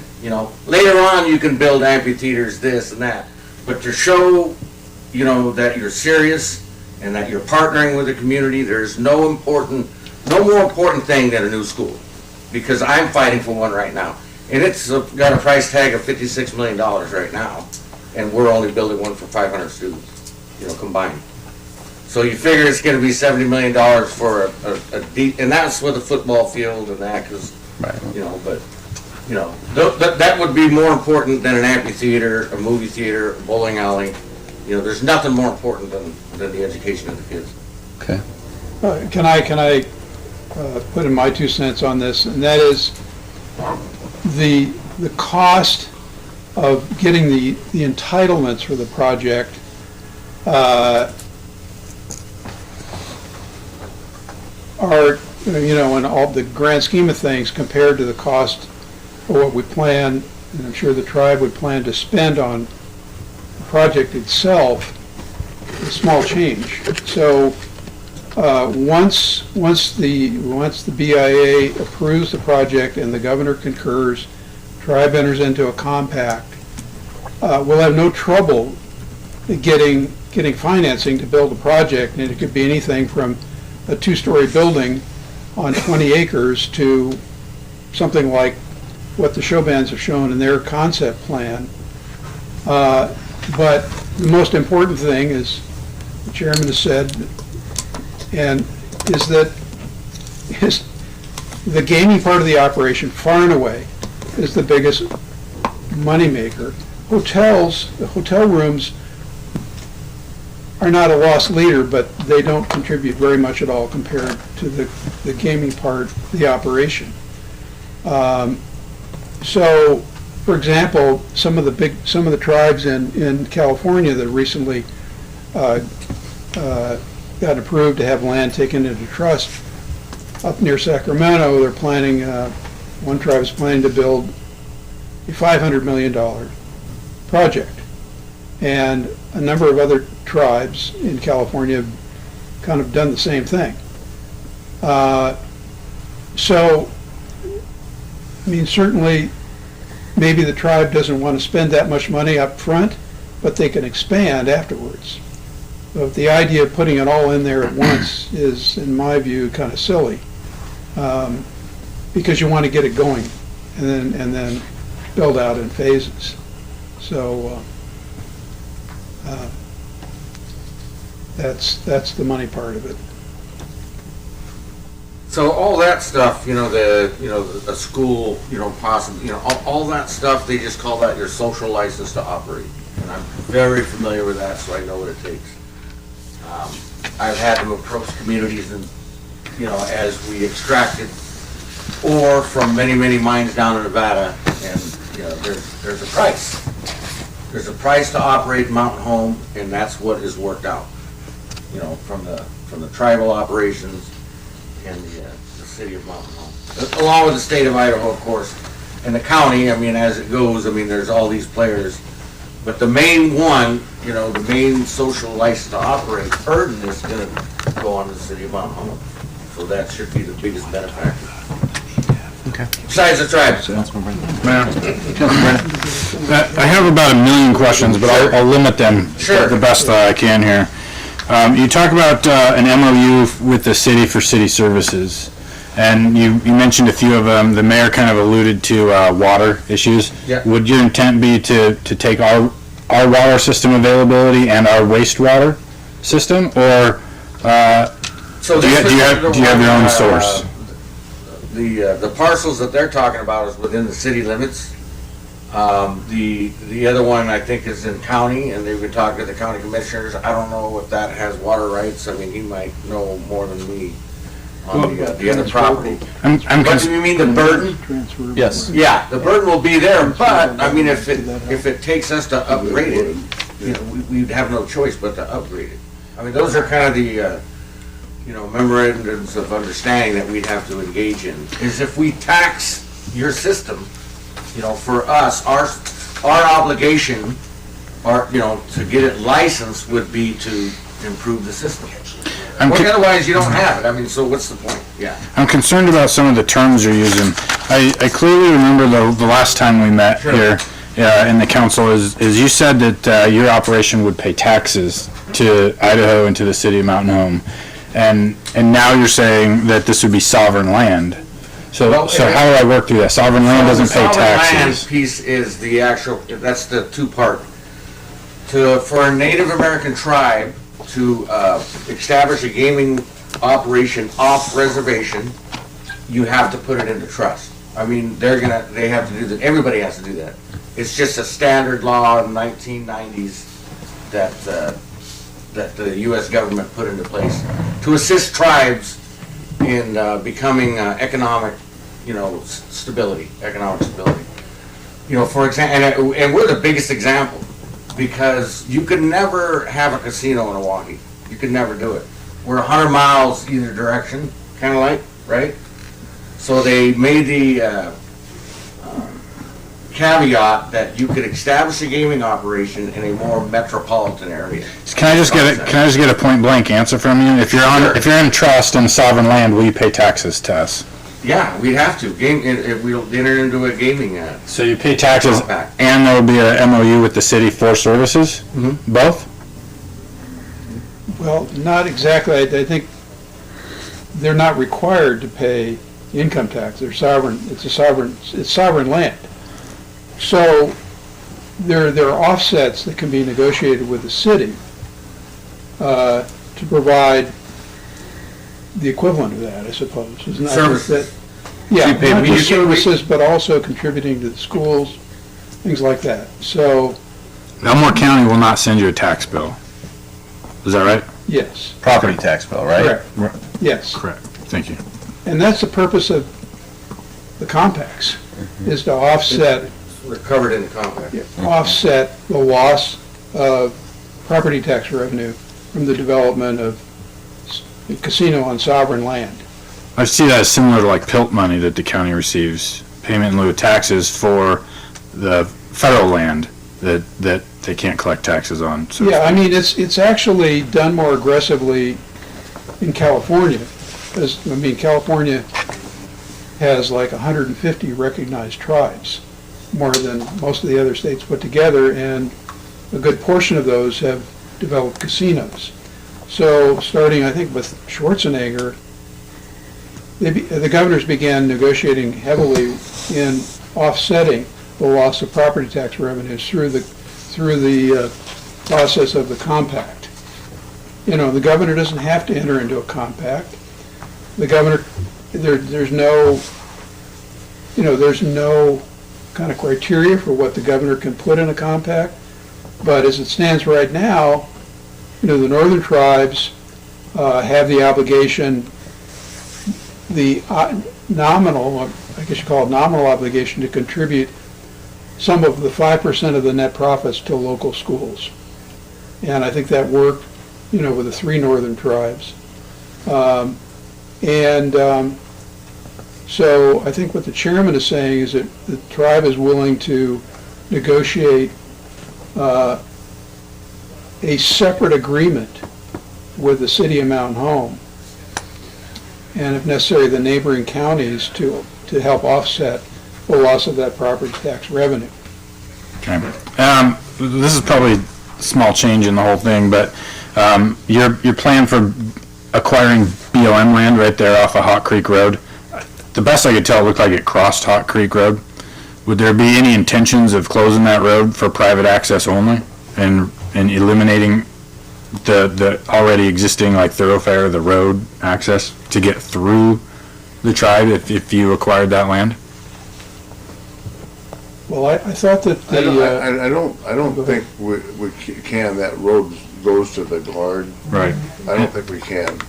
We wouldn't mind moving the road to another location if necessary, We've already talked about that a little bit. you know, if necessary. I mean, if that works, only if it Okay. works. My last comment or question, I'm gonna turn to legal counsel that's on the phone for the city of Mountain Home.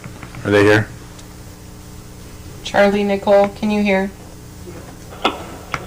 Hi, I am here. I'm working with Charlie on this, but depending on the question, I may or may not feel comfortable answering right away. Okay.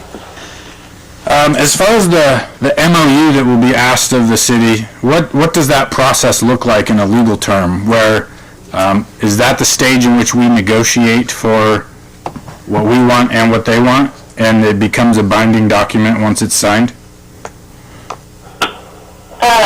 I'm going to keep it really general because I want Charlie to be able to answer anything specifically. But a memorandum of understanding is not necessarily binding. It does represent negotiation between the parties. So I don't know if that, in a very broad way, answers your question, but I'm happy to relay that to Charlie and get you a more solid answer.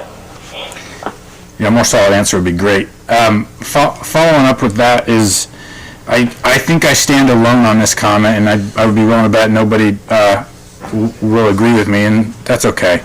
But I believe that a casino has the very potential to change the identity of our community, to change Mountain Home, who we are, or what is Mountain Home when outsiders see Mountain Home. What do they think of our Air Force Base? Do they think of our economics? Do they think of the casino here?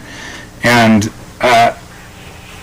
I want to know the ability of the council to put this before an actual vote of our citizens on a ballot measure to say, do we support, do we not support, whatever question we would come up with as a body, because I'll go on the record right now and promise that I will not vote on this without the input of our community.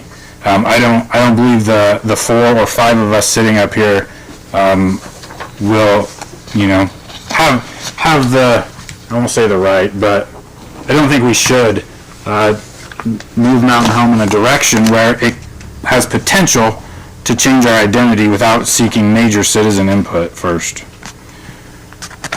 That's a lot to say. Can we do are we legally allowed to do a question on a ballot to get citizen input?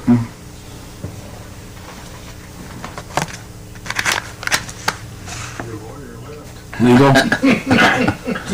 Charlie's going to be up here in 5 minutes, so do you mind if we just table that? I'm letting him know that these questions are coming up, and he will be up shortly to answer them. I swear. If we're still on this in 5 minutes, yeah. Another lawyer was saying, no, you cannot do that. Mr. Councilman, to put you at ease, we did that as well. We put it out to the people. I mean, council can't make that kind of decisions. The people have to make the decision. So this is a long process, so that would just be a given. I mean, we would think that you would do that anyway. The time frame I saw on the board, I think, was 2023 for MOUs. I'm not sure that would be. well, there's actually no, I mean, it can be anywhere along the timeline, and as a matter of fact, the MOUs, even if they're considered enforceable or kind of moral obligations, don't become obligatory until the tribe gets the approval for the project, obviously. But we're going to want to get into as much detail as possible to make sure, as if we were actually a private developer trying to do this project. We don't want to do anything that the council would not approve as a project in that area anyway. And now, obviously, I mean, casino is a pretty big project, but, there are all the issues that come with it that the tribe wants to address and wants to make sure that the city is comfortable with where it moves ahead. So it's the way it's done typically with other tribes that have gone through this process is that they do negotiate some pretty detailed MOUs on the scope of the development. And there's the motivation to do this because the BIA wants to see that, you know, you're part of the process along with the counties and Glens Ferry. They want to be sure that this is not detrimental to the community. As a matter of fact, the tribe's going to want to make sure that this is going to be a positive thing for the community. It wouldn't come out of NEPA unless it was proven. I mean, this will have to go through the whole NEPA process as well. I appreciate those processes, but as an elected official here, right, I want to hear the voices of our constituents to say, proceed forward or don't. Yeah, and I wouldn't expect you to do it any other way. I mean, I'm an elected official. If you don't ask your people, then what are you doing? It's been done a lot with the California tribal casino projects, where the cities all have, you know, they have referenda on the project. All right, I think we're kind of getting off topic. So, we have you, so I'd almost ask if you guys could, we've got a lot of business still to do. Sure. I don't know what your next step is. So we'll come back on 28th. If you wanna come back on 28th, there you go. For more questions. There you go. Can we do it that way? Sure, yeah, I don't want to take up any more of your time at all. Well, thank you guys. Cool. Yeah. Thank you, council, for listening to us. Thank you. Thank you. Absolutely. Thank you. Thank you guys so much. Council, you got anything else for the tribe? Go Milwaukee. Nothing. Thanks for coming. Yeah, thank you. Thank you for your time. Hey Nicole, it's Tiffany. Hey, Hey, if you can just filter those questions to Charlie, and if he'll reply by email, I'll push it out to our council members. absolutely. Thank you so much. Yep, have a good evening. Thank you for being on the line. Thanks, bye. Bye. Who is she? Share with Garden City. She's his paralegal, or his trainee. Well, I'm telling you, Paul, I'm not paying him for nothing. Yeah, no. Yeah, yeah. It'd be really They didn't offer any help. Withhold his check. You're fired. Yeah, can we get a new attorney? I was sitting there the whole time. Okay. All right, let's run down to action item number 3, deliberation decision on planning and zoning commission recommendation and findings of facts for a conditional use permit to allow a mobile food concession yard on American Legion Boulevard. Staff report provided October 13th, 2022. Mr. Mayor? Councilman Stokes. We have Brock give us a quick synopsis, emphasis on the quick. Never quick with Brock. No, I'm kidding.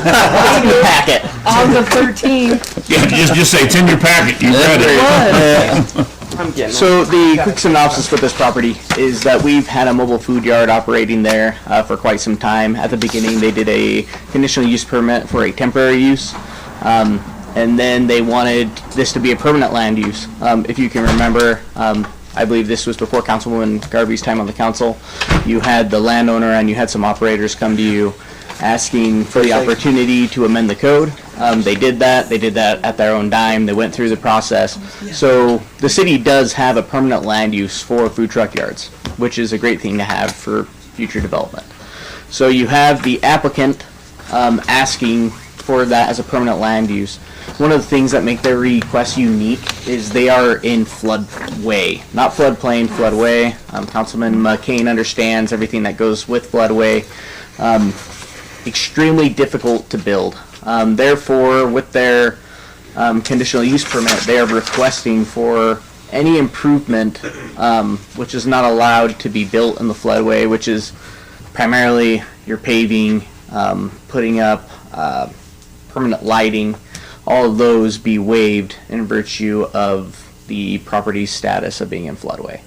That is the very quick summary. We do have the applicant, the landowner, Mr. William Hodges, present, and I will allow him, Mr. Mayor, if it's okay with you, to give his short spiel. Council, do you have any questions for Brock? Any questions for the applicant? One quick question. All right, I'm for it being paved and for it being a hard surface. That's me. Go ahead, sir. Here, hold on, I gotta turn on his sound. He's in Mexico. Yeah, he's in Mexico. And it's delayed. Hey Bill, so I need you to pause the YouTube. Hey Bill, this is Brock. Can you pause the YouTube? You are speaking with us now. Okay, good, Brock, thank you.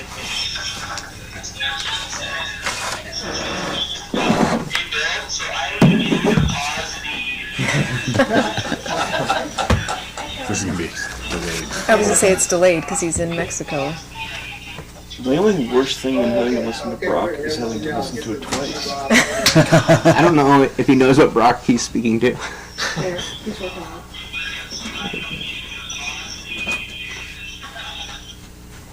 There's pause, Brock. Awesome, Bill. So the mayor has given the time to you to kind of give a quick summary. Councilman Stokes did say that he does have concerns with your request that it not be paved or have any of those permanent improvements. No, he wants it paved. I want it paved. Understood. I just didn't want to. Yeah, thank you. You did a good job of summarizing the situation here in the property. By way of background, I purchased the property back in 1995, about 27 years ago, and developed the medical clinic as a part of the property, and then was left with the remainder of the property, which is most of it is in FEMA floodway. And as a result of the property being in the FEMA floodway, it's severely limited in terms of what can be done with the property. So over the years, we've been thinking of developing this concept of a food court, a mobile home food court. I'm sorry, not mobile home, but mobile food court, trucks and ancillary uses, possibly some entertainment there, along the lines of something that would be really focused towards entertainment for the community. And so the concept of Johnny Behind the Rocks developed from that. And as Brock mentioned, we've gone through the process to have the conditions set up, for the mobile home, the mobile food court. And so this is what we're trying to accomplish, and through the conditional use process. As far as improving the property with pavement, that's extremely problematic, given the FEMA restrictions that are in place. I don't think that the pavement would be something that FEMA would approve. And so we have, as most of you know, we have put down a hard surface on the property that would allow us to put the food trucks on the property without raising dust to a degree. So that, in a nutshell, is what we're trying to accomplish. And I think the city council were before the city council a few years ago, and at that time we showed a short YouTube video of the concept. It's being utilized in Texas, and it works well and can provide a lot of entertainment for the local community, and a use for property that's been dormant for many, many years. So that's about all I have to say on that. Copy that. Council, you got any questions for the applicant? Mayor, Councilman McCain.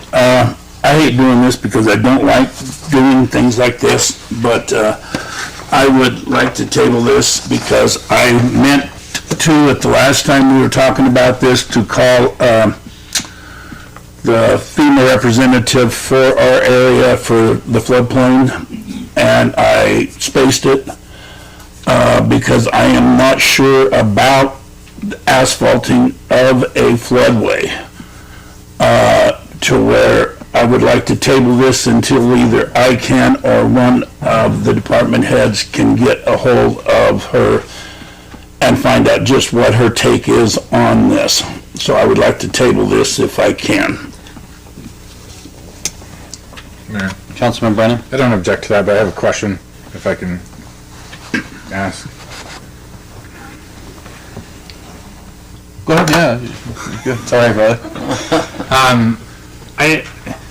Brock and Paul, if you can help me make sure I'm getting this right, is that an approval here would be a permanent change that transitions with ownership.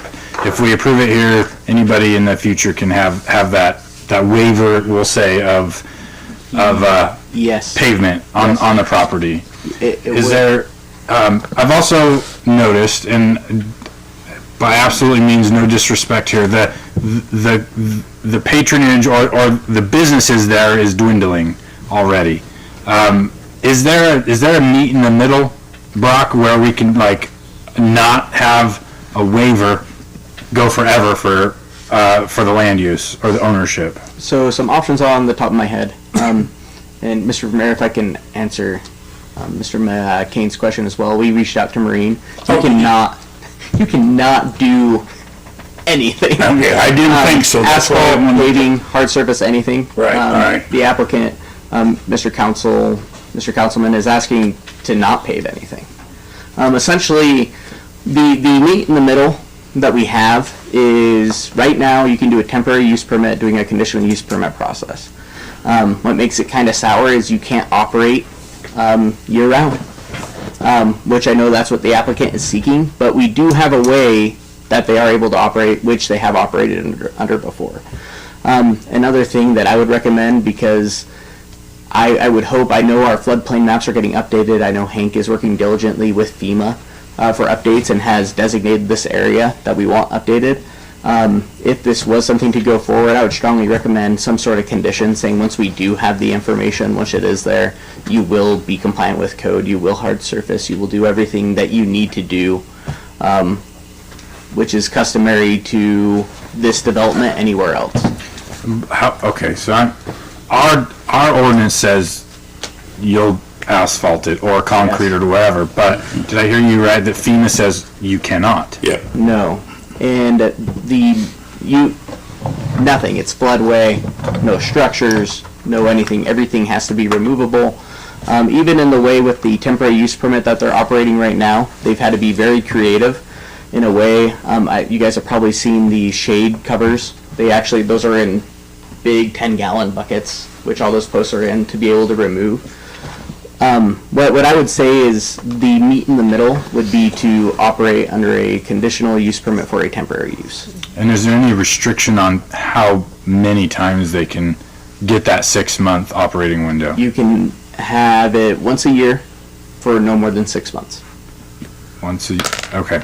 Can we change that if we wanted to? Can we do it temporary for 364 days a year? Not that I would, that's probably opening up a can of worms. It's not without changing your code.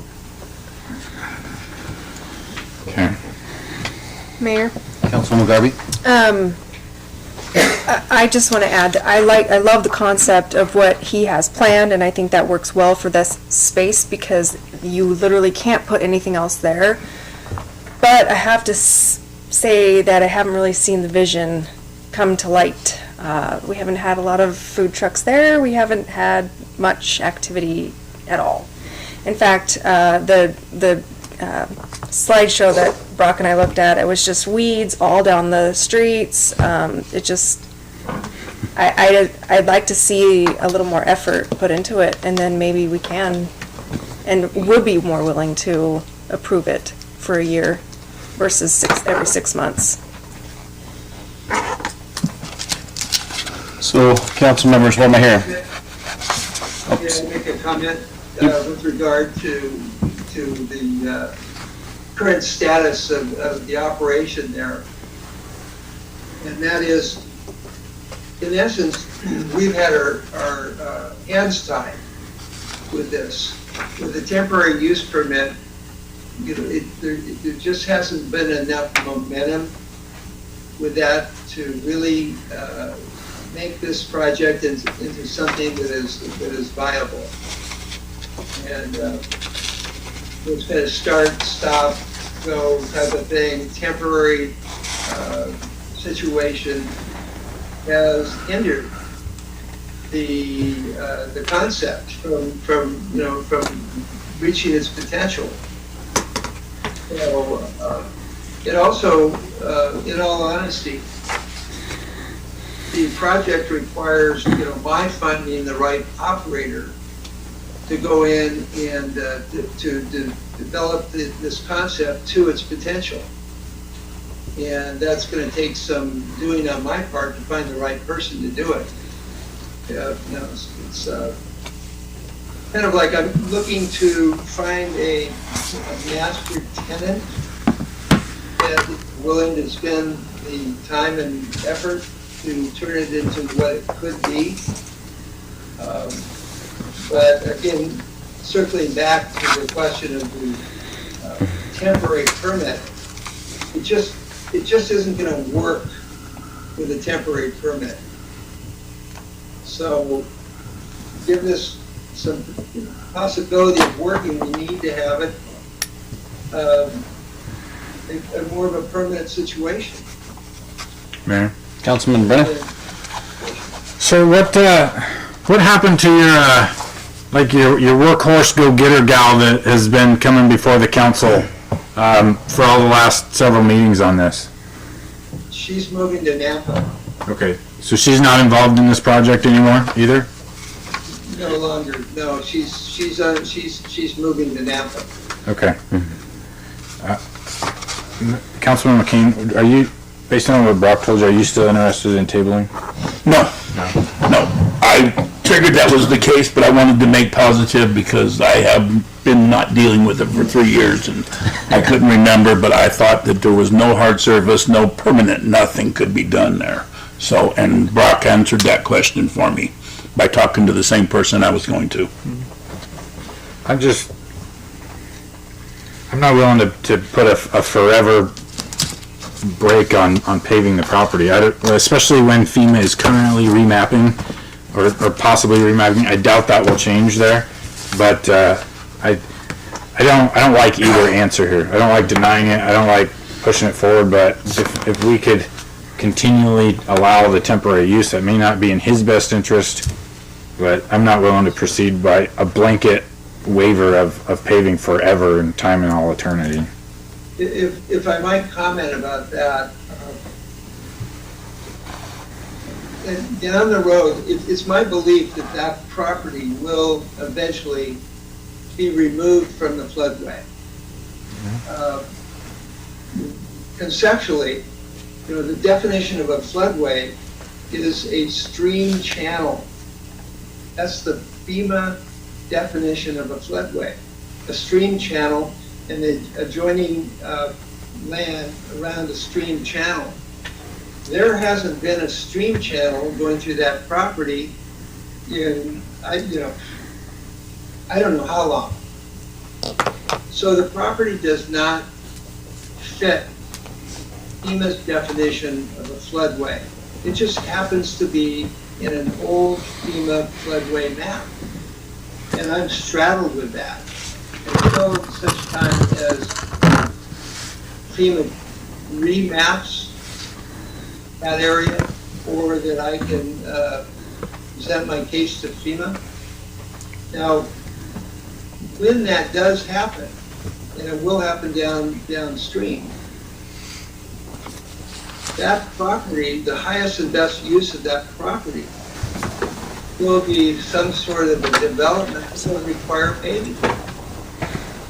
It's a great apartment site, it's a great commercial site, many uses that property can be used for down the road.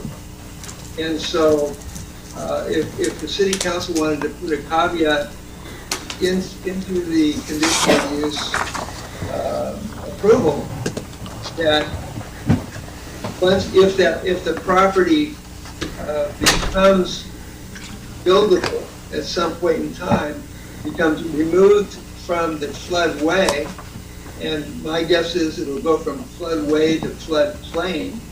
Floodplain is no problem to build.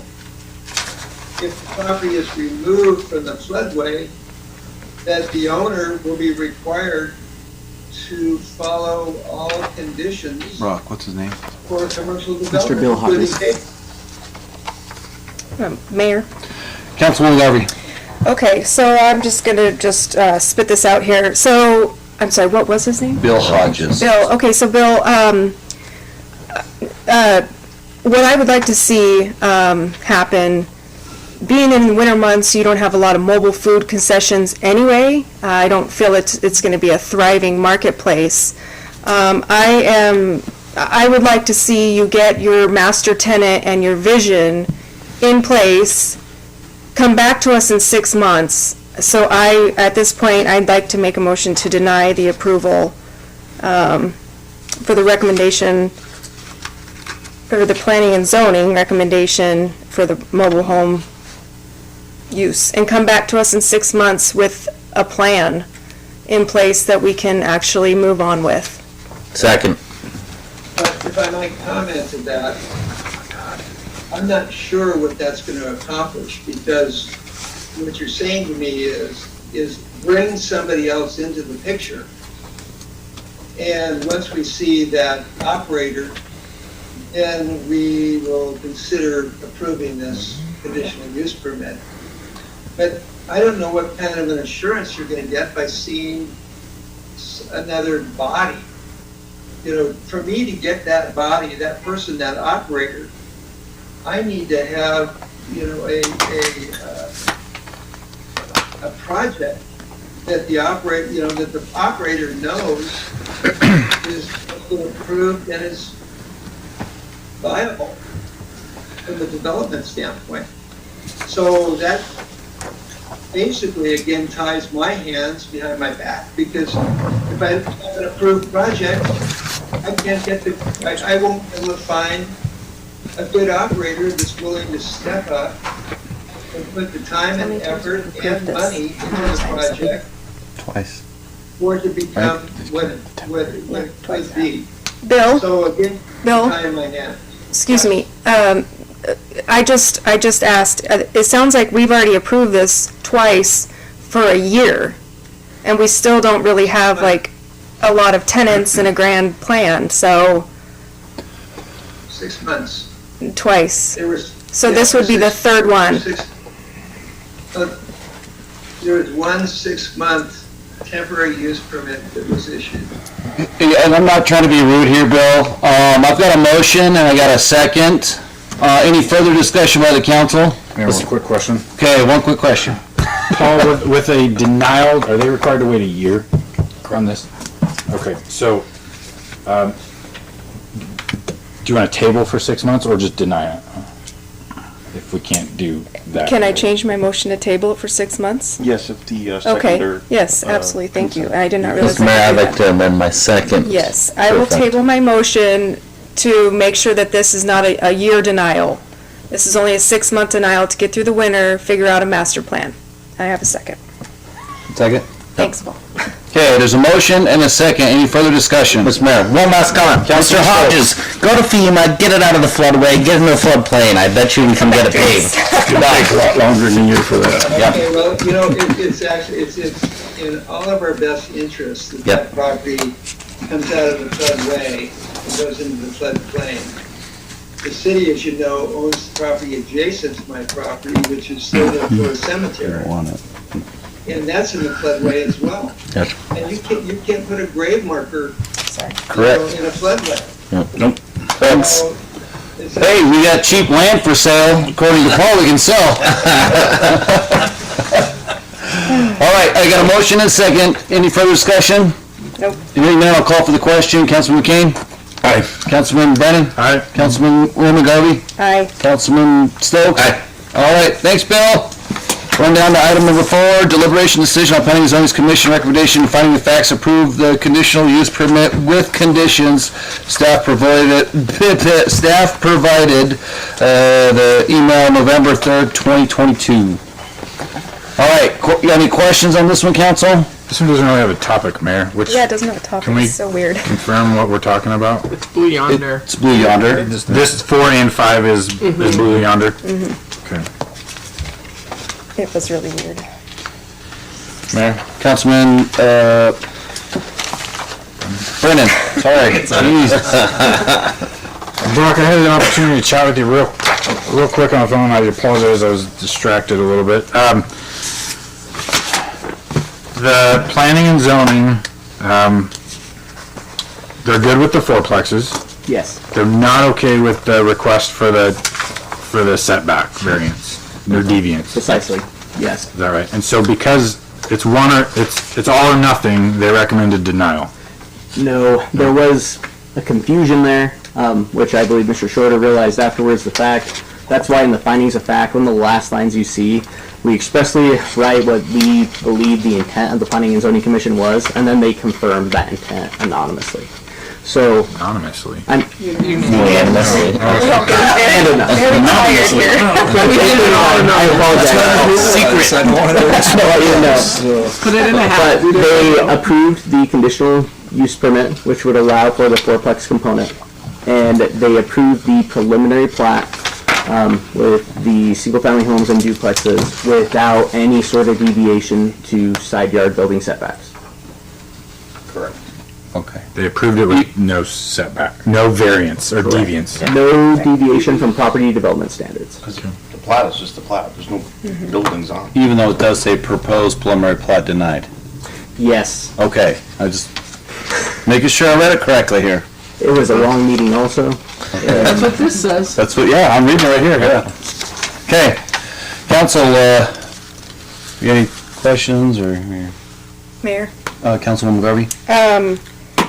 I will just say right away, I'm not for deviating from the setbacks. I think it's, I don't think that it's that much more space, but it's that much more space, and so that's my 2 cents. The other thing that I have on the lots, sorry, I can't really see it. I got it. Can I pull up another one? Councilwoman? I have an eye doctor appointment rules. You're good. Okay, block 2 and block 3.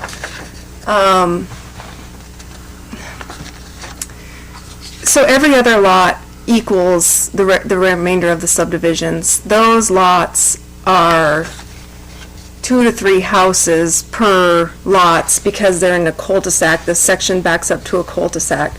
I personally would like to see that a little bit reduced so that these people that have lived there for a very, very long time don't all of a sudden get 2 to 3 neighbors right in their backyard.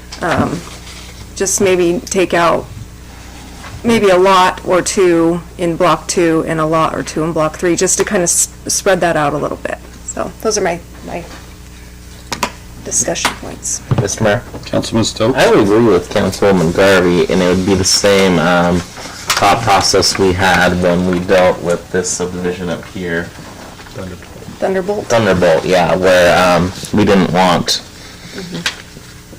people that have lived there forever to have 2 or 3 neighbors, or 4 even, Yeah. right along their backside. Yep.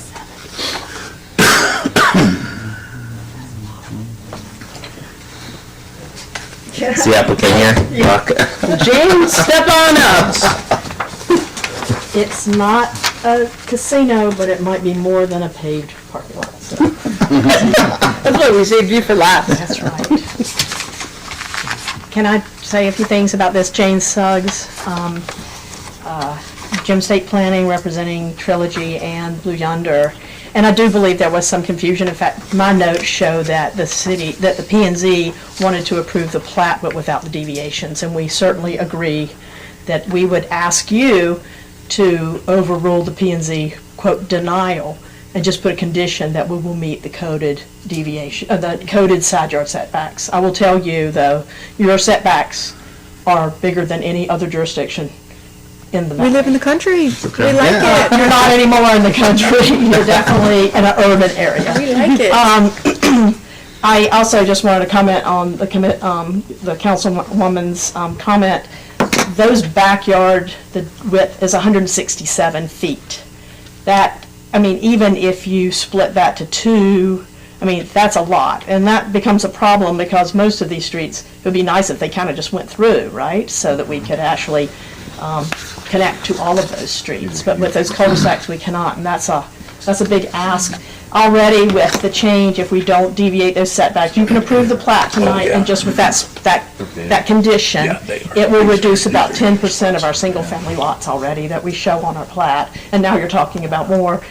And believe it or not, people still want to live here in Mountain Home. So we were hoping that you might, actually, we're hoping that you might actually come up with asking the staff to find some ways that will allow us to do those minor adjustments to the setbacks and some of the dimensional standards.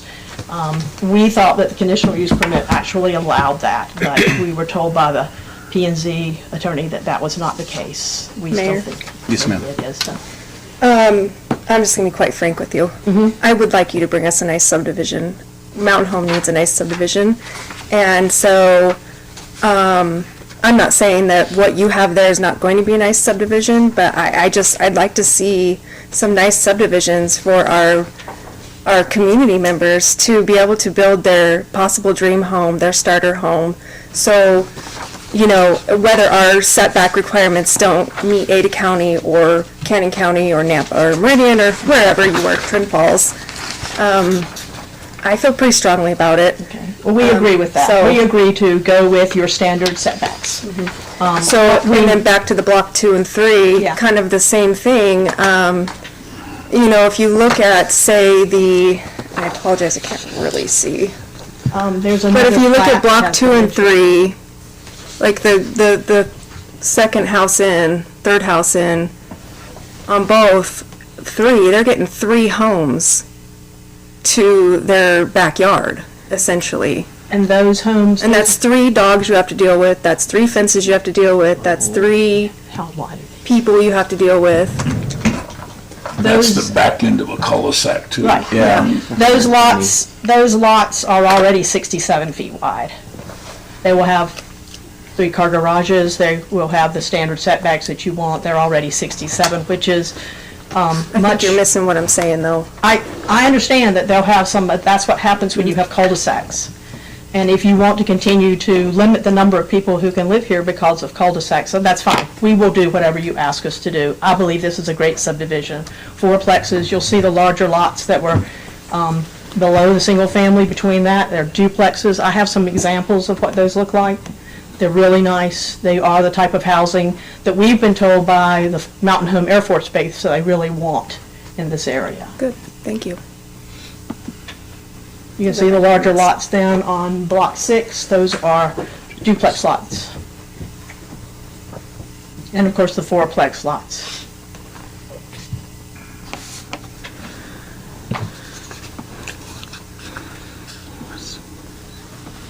So we are just very respectfully requesting you approve our preliminary plat and just say that we will meet the dimensional standards that are in your code and what other reduction in lots that you need to approve the project. Mayor. Councilman Brennan. Councilwoman Garvey, are you, I heard your comments loud and clear. Can you help me understand, like, can you be very specific as to what you want to occur with block 2 and block 3? I would say at least take out 1 lot in each block, and that would help to reduce. Is it just taking out a lot, or would you like those 2 major big bottom of the cul-de-sac ones to maybe only align with 2 property lines? It might have been me. There we go. Okay, I'm sorry, say that again. So the big, basically triangle lots up there, that one, yep. And one over. And that one. And rather than just kind of a blanket statement and take a lot out, maybe they only have 2 adjoining properties to the, I'll call it the south here. Yes, it is. So it lines up. So we can do that. Yeah, I mean, I would rather see it line up. It's just, it's, you know, if you think about the people that live, I want to say that's 12 and. I see what you're saying, because the Yeah. center 2, like. Just align that better, make that, so, because, you know, I mean, we see it, and we live in big lots, we have, I'm not gonna say names, but I have one person that has to deal with 4 different homes in her backyard, and it's not, it's not fun. And- Council, I actually, can I speak for a second? Yeah, Oh, by all means, Rich. Yeah, I get it. We gotta ask permission, you don't, go ahead. Yeah, we have that permission, you don't. I'm good. It's all good. I did the opposite. So we built we built our cul-de-sac into something that was existing, so I have 4 neighbors in my backyard, which you have to work with that, I mean, I get that. But I just did the opposite of what this one is, so. You built the cul-de-sac house. Yeah. So I have Anyway, like 5, just I as have my 12 2 cents, neighbors. I just would like to see that. I just think out of just creating a great project, a great product for Mountain Home. Mr. Mayor? Councilman Brennan. I'm gonna just go ahead and take a stab at a motion here. I would make a motion to approve the conditional use permit without any deviance and Deviations.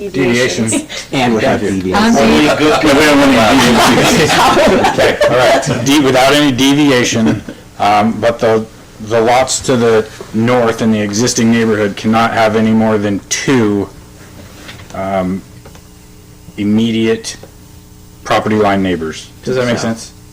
I got more than 2. I follow. Okay. Cannot have more than 2. We can do that. We'll do that. And that approval is what's the word? Thank you. Contingent upon water availability at the time of building permit. Yes. I'll second that. Second, yeah, I'll second. There's a motion and a second. Any further discussion? Hearing none, I'll call for the question. Councilman Brennan? Aye. Councilman Kane? Aye. Councilman Stokes? Aye. Councilman Garvey? Aye. Sorry, Councilwoman Garvey? Sorry, I was getting on a roll there. Thank you, Council. Yep. Thank you. Going down to action number 5, deliberation decision on Planning and Zoning Commission recommendation and findings of facts for the denial of proposed preliminary plat. Staff report provided. Same one, right? Yeah. So, I want to make a motion to. Same thing. Same thing. Mayor, I'll make a motion to approve, what is this one? Preliminary plat without any deviations. All the homes in block 2 and block 3 must not have any more than 2 immediate adjoining property lines with the neighborhood to the north. Second. And water availability is contingent upon, water is contingent upon water availability at the time of building permit. Second. Or the same as item 4. Yeah. It's been motion and second. Any further discussion? Hearing none, I'll call for the question. Councilwoman Garvey? Aye. Councilman Brennan? Aye. Councilman McCain? Aye. Councilman Stokes? Aye. Thanks, Jane. Thank you. Thanks. I do encourage you to let the staff kind of take a look at some of those other types of ways that we can adjust our plats that might be, like, in some instances, be appropriate. Yeah. Thank you, Jane. Thank you. Okay, number 6 is action deliberation decision to waive fiber hookup fee for the Mountain Home Senior Citizen Center. I was approached doing Meals on Wheels by Lisa. I told her I'd ask. It's up to you guys. You have it in your packet. Yea or nay? Mr. Mayor? Councilman Brennan? I'd like to see a formal written request from their leadership for the waiver. Okay. Okay, then I'll table it and put it on the next agenda. Okay. Recognize the person in the audience. Please limit your comments to maximum 3 minutes. Anybody like to speak? A very brief recommendation for the council. Maybe employ a musician for some playoff music for the following meeting.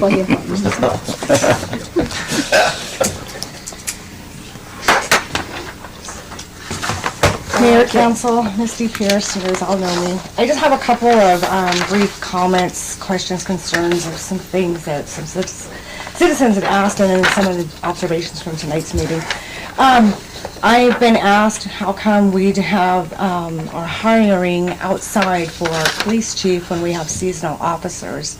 And if it's because our seasonal officers are not qualified, why are they still employed? It doesn't make sense to have an officer on the force for 20 years and not try to promote themselves to become better. And then the roundabout, Daniel, or Council Brennan, I don't know why you haven't heard about that. It's been going around the town for months. What? I've been mentioning the roundabout. I've been mentioning it at City Council. It's kind of a redundant idea with having a medium on both sides of the interstate.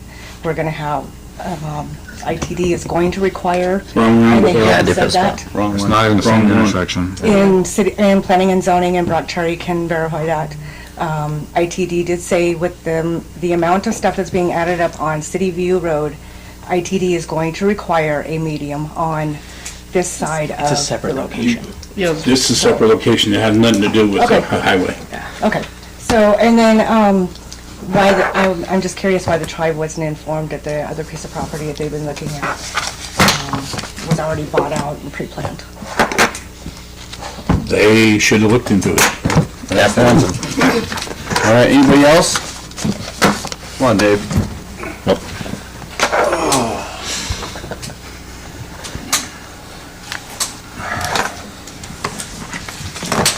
Mr. Mayor, Councilman,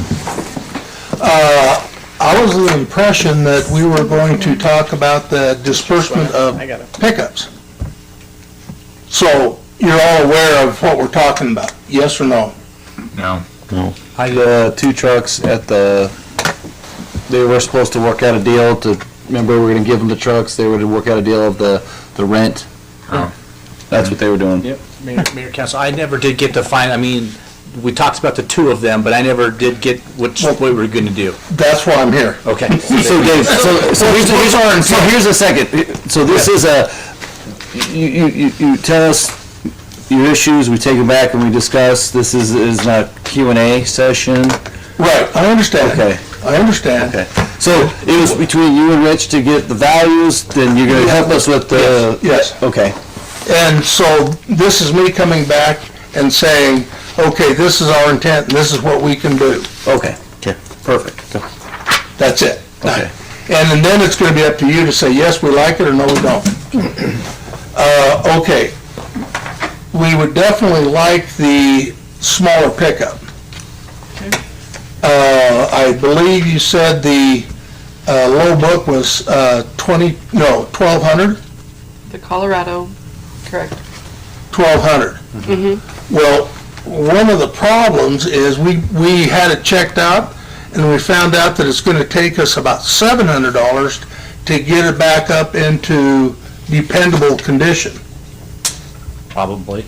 I mean, So I am authorized to offer 1,200 minus 7. I think that's too low. I'll go 6. Instead of 5, I'll go 600. I mean, and I'll suffer the wrath of the rest of the board. I don't think they'll holler too much. So that's on that one. I'm not expecting a yes or no right this instant. On the other one, we wouldn't mind having it, but we don't have as big a need for it. But the most that we could afford to put towards that is about 2,400, which is under low book. And that's one of those things that you guys are gonna have to scratch your heads, and if you say yes, great. If you say no, okay, that's fine. Council, you guys, you members wanted it just, you didn't care about the price, you just wanted it to offset the rent, right? Is that what you guys wanted, Mr. Mayor? That is one of the Councilman things that I should have included here. We've discussed that, and we're fine with it. Whatever the dollar number comes up with, we'll just offset the rents on the back, yes. Yeah, Mr. Mayor, that was my clarification to legal, is if we have a truck where, say it's 3,400 and they're offering 2,400, can we offset that 1,000 with the rent? And that's... Another give amount of energy? Yes. I don't understand your offset there. Okay. He doesn't understand. Can we get, what he's saying is that we want to, let's say we could gift you the damn truck for, Right. Right? Because you're another government entity. Yeah. Right. For the offset of rent. Yeah. In the amount of Yeah. 600 for the little pickup. And then whatever the big one was. And then the big one was 2,400, what we could, I mean, you look at the books and we're below that, we know that. But we can't afford to offset any more than that. And if we don't get it, okay, we don't get it. But that's all I want to do is present our position, and then it's up to you guys to decide if you like it or not. Okay. Perfect. So, can't make a decision, council, obviously it's just comments, but, well, you'll know by the end of the 28th So you have a question? I do. I have some clarification because previous to this, the C30 truck, which I'm going to call him Mr. Squenna, keeps referencing as the big truck, that was passed to go to auction by resolution.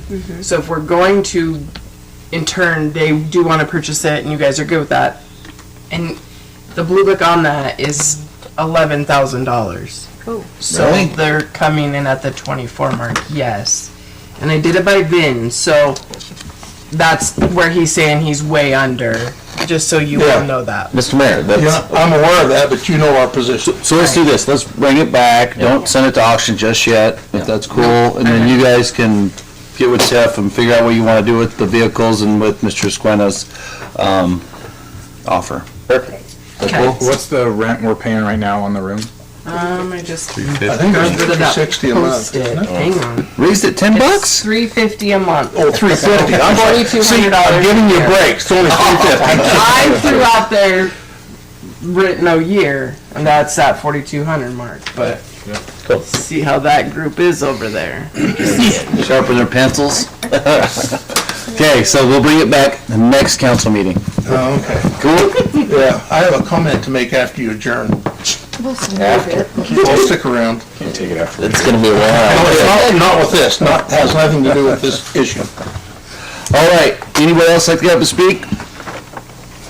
Hearing none, final comments, council meeting? Hearing none, then, Mr. Mayor? Councilman Stokes? I'd like to make a motion to enter executive session pursuant to Idaho Code Section 74-206, subsection 1, A, B, C, D, and F. Second. It's been motioned and seconded. Any further discussion? Hearing none, I'll call for the question. Councilman Stokes? Councilman Kane? Councilman Brennan? Councilwoman Garvey?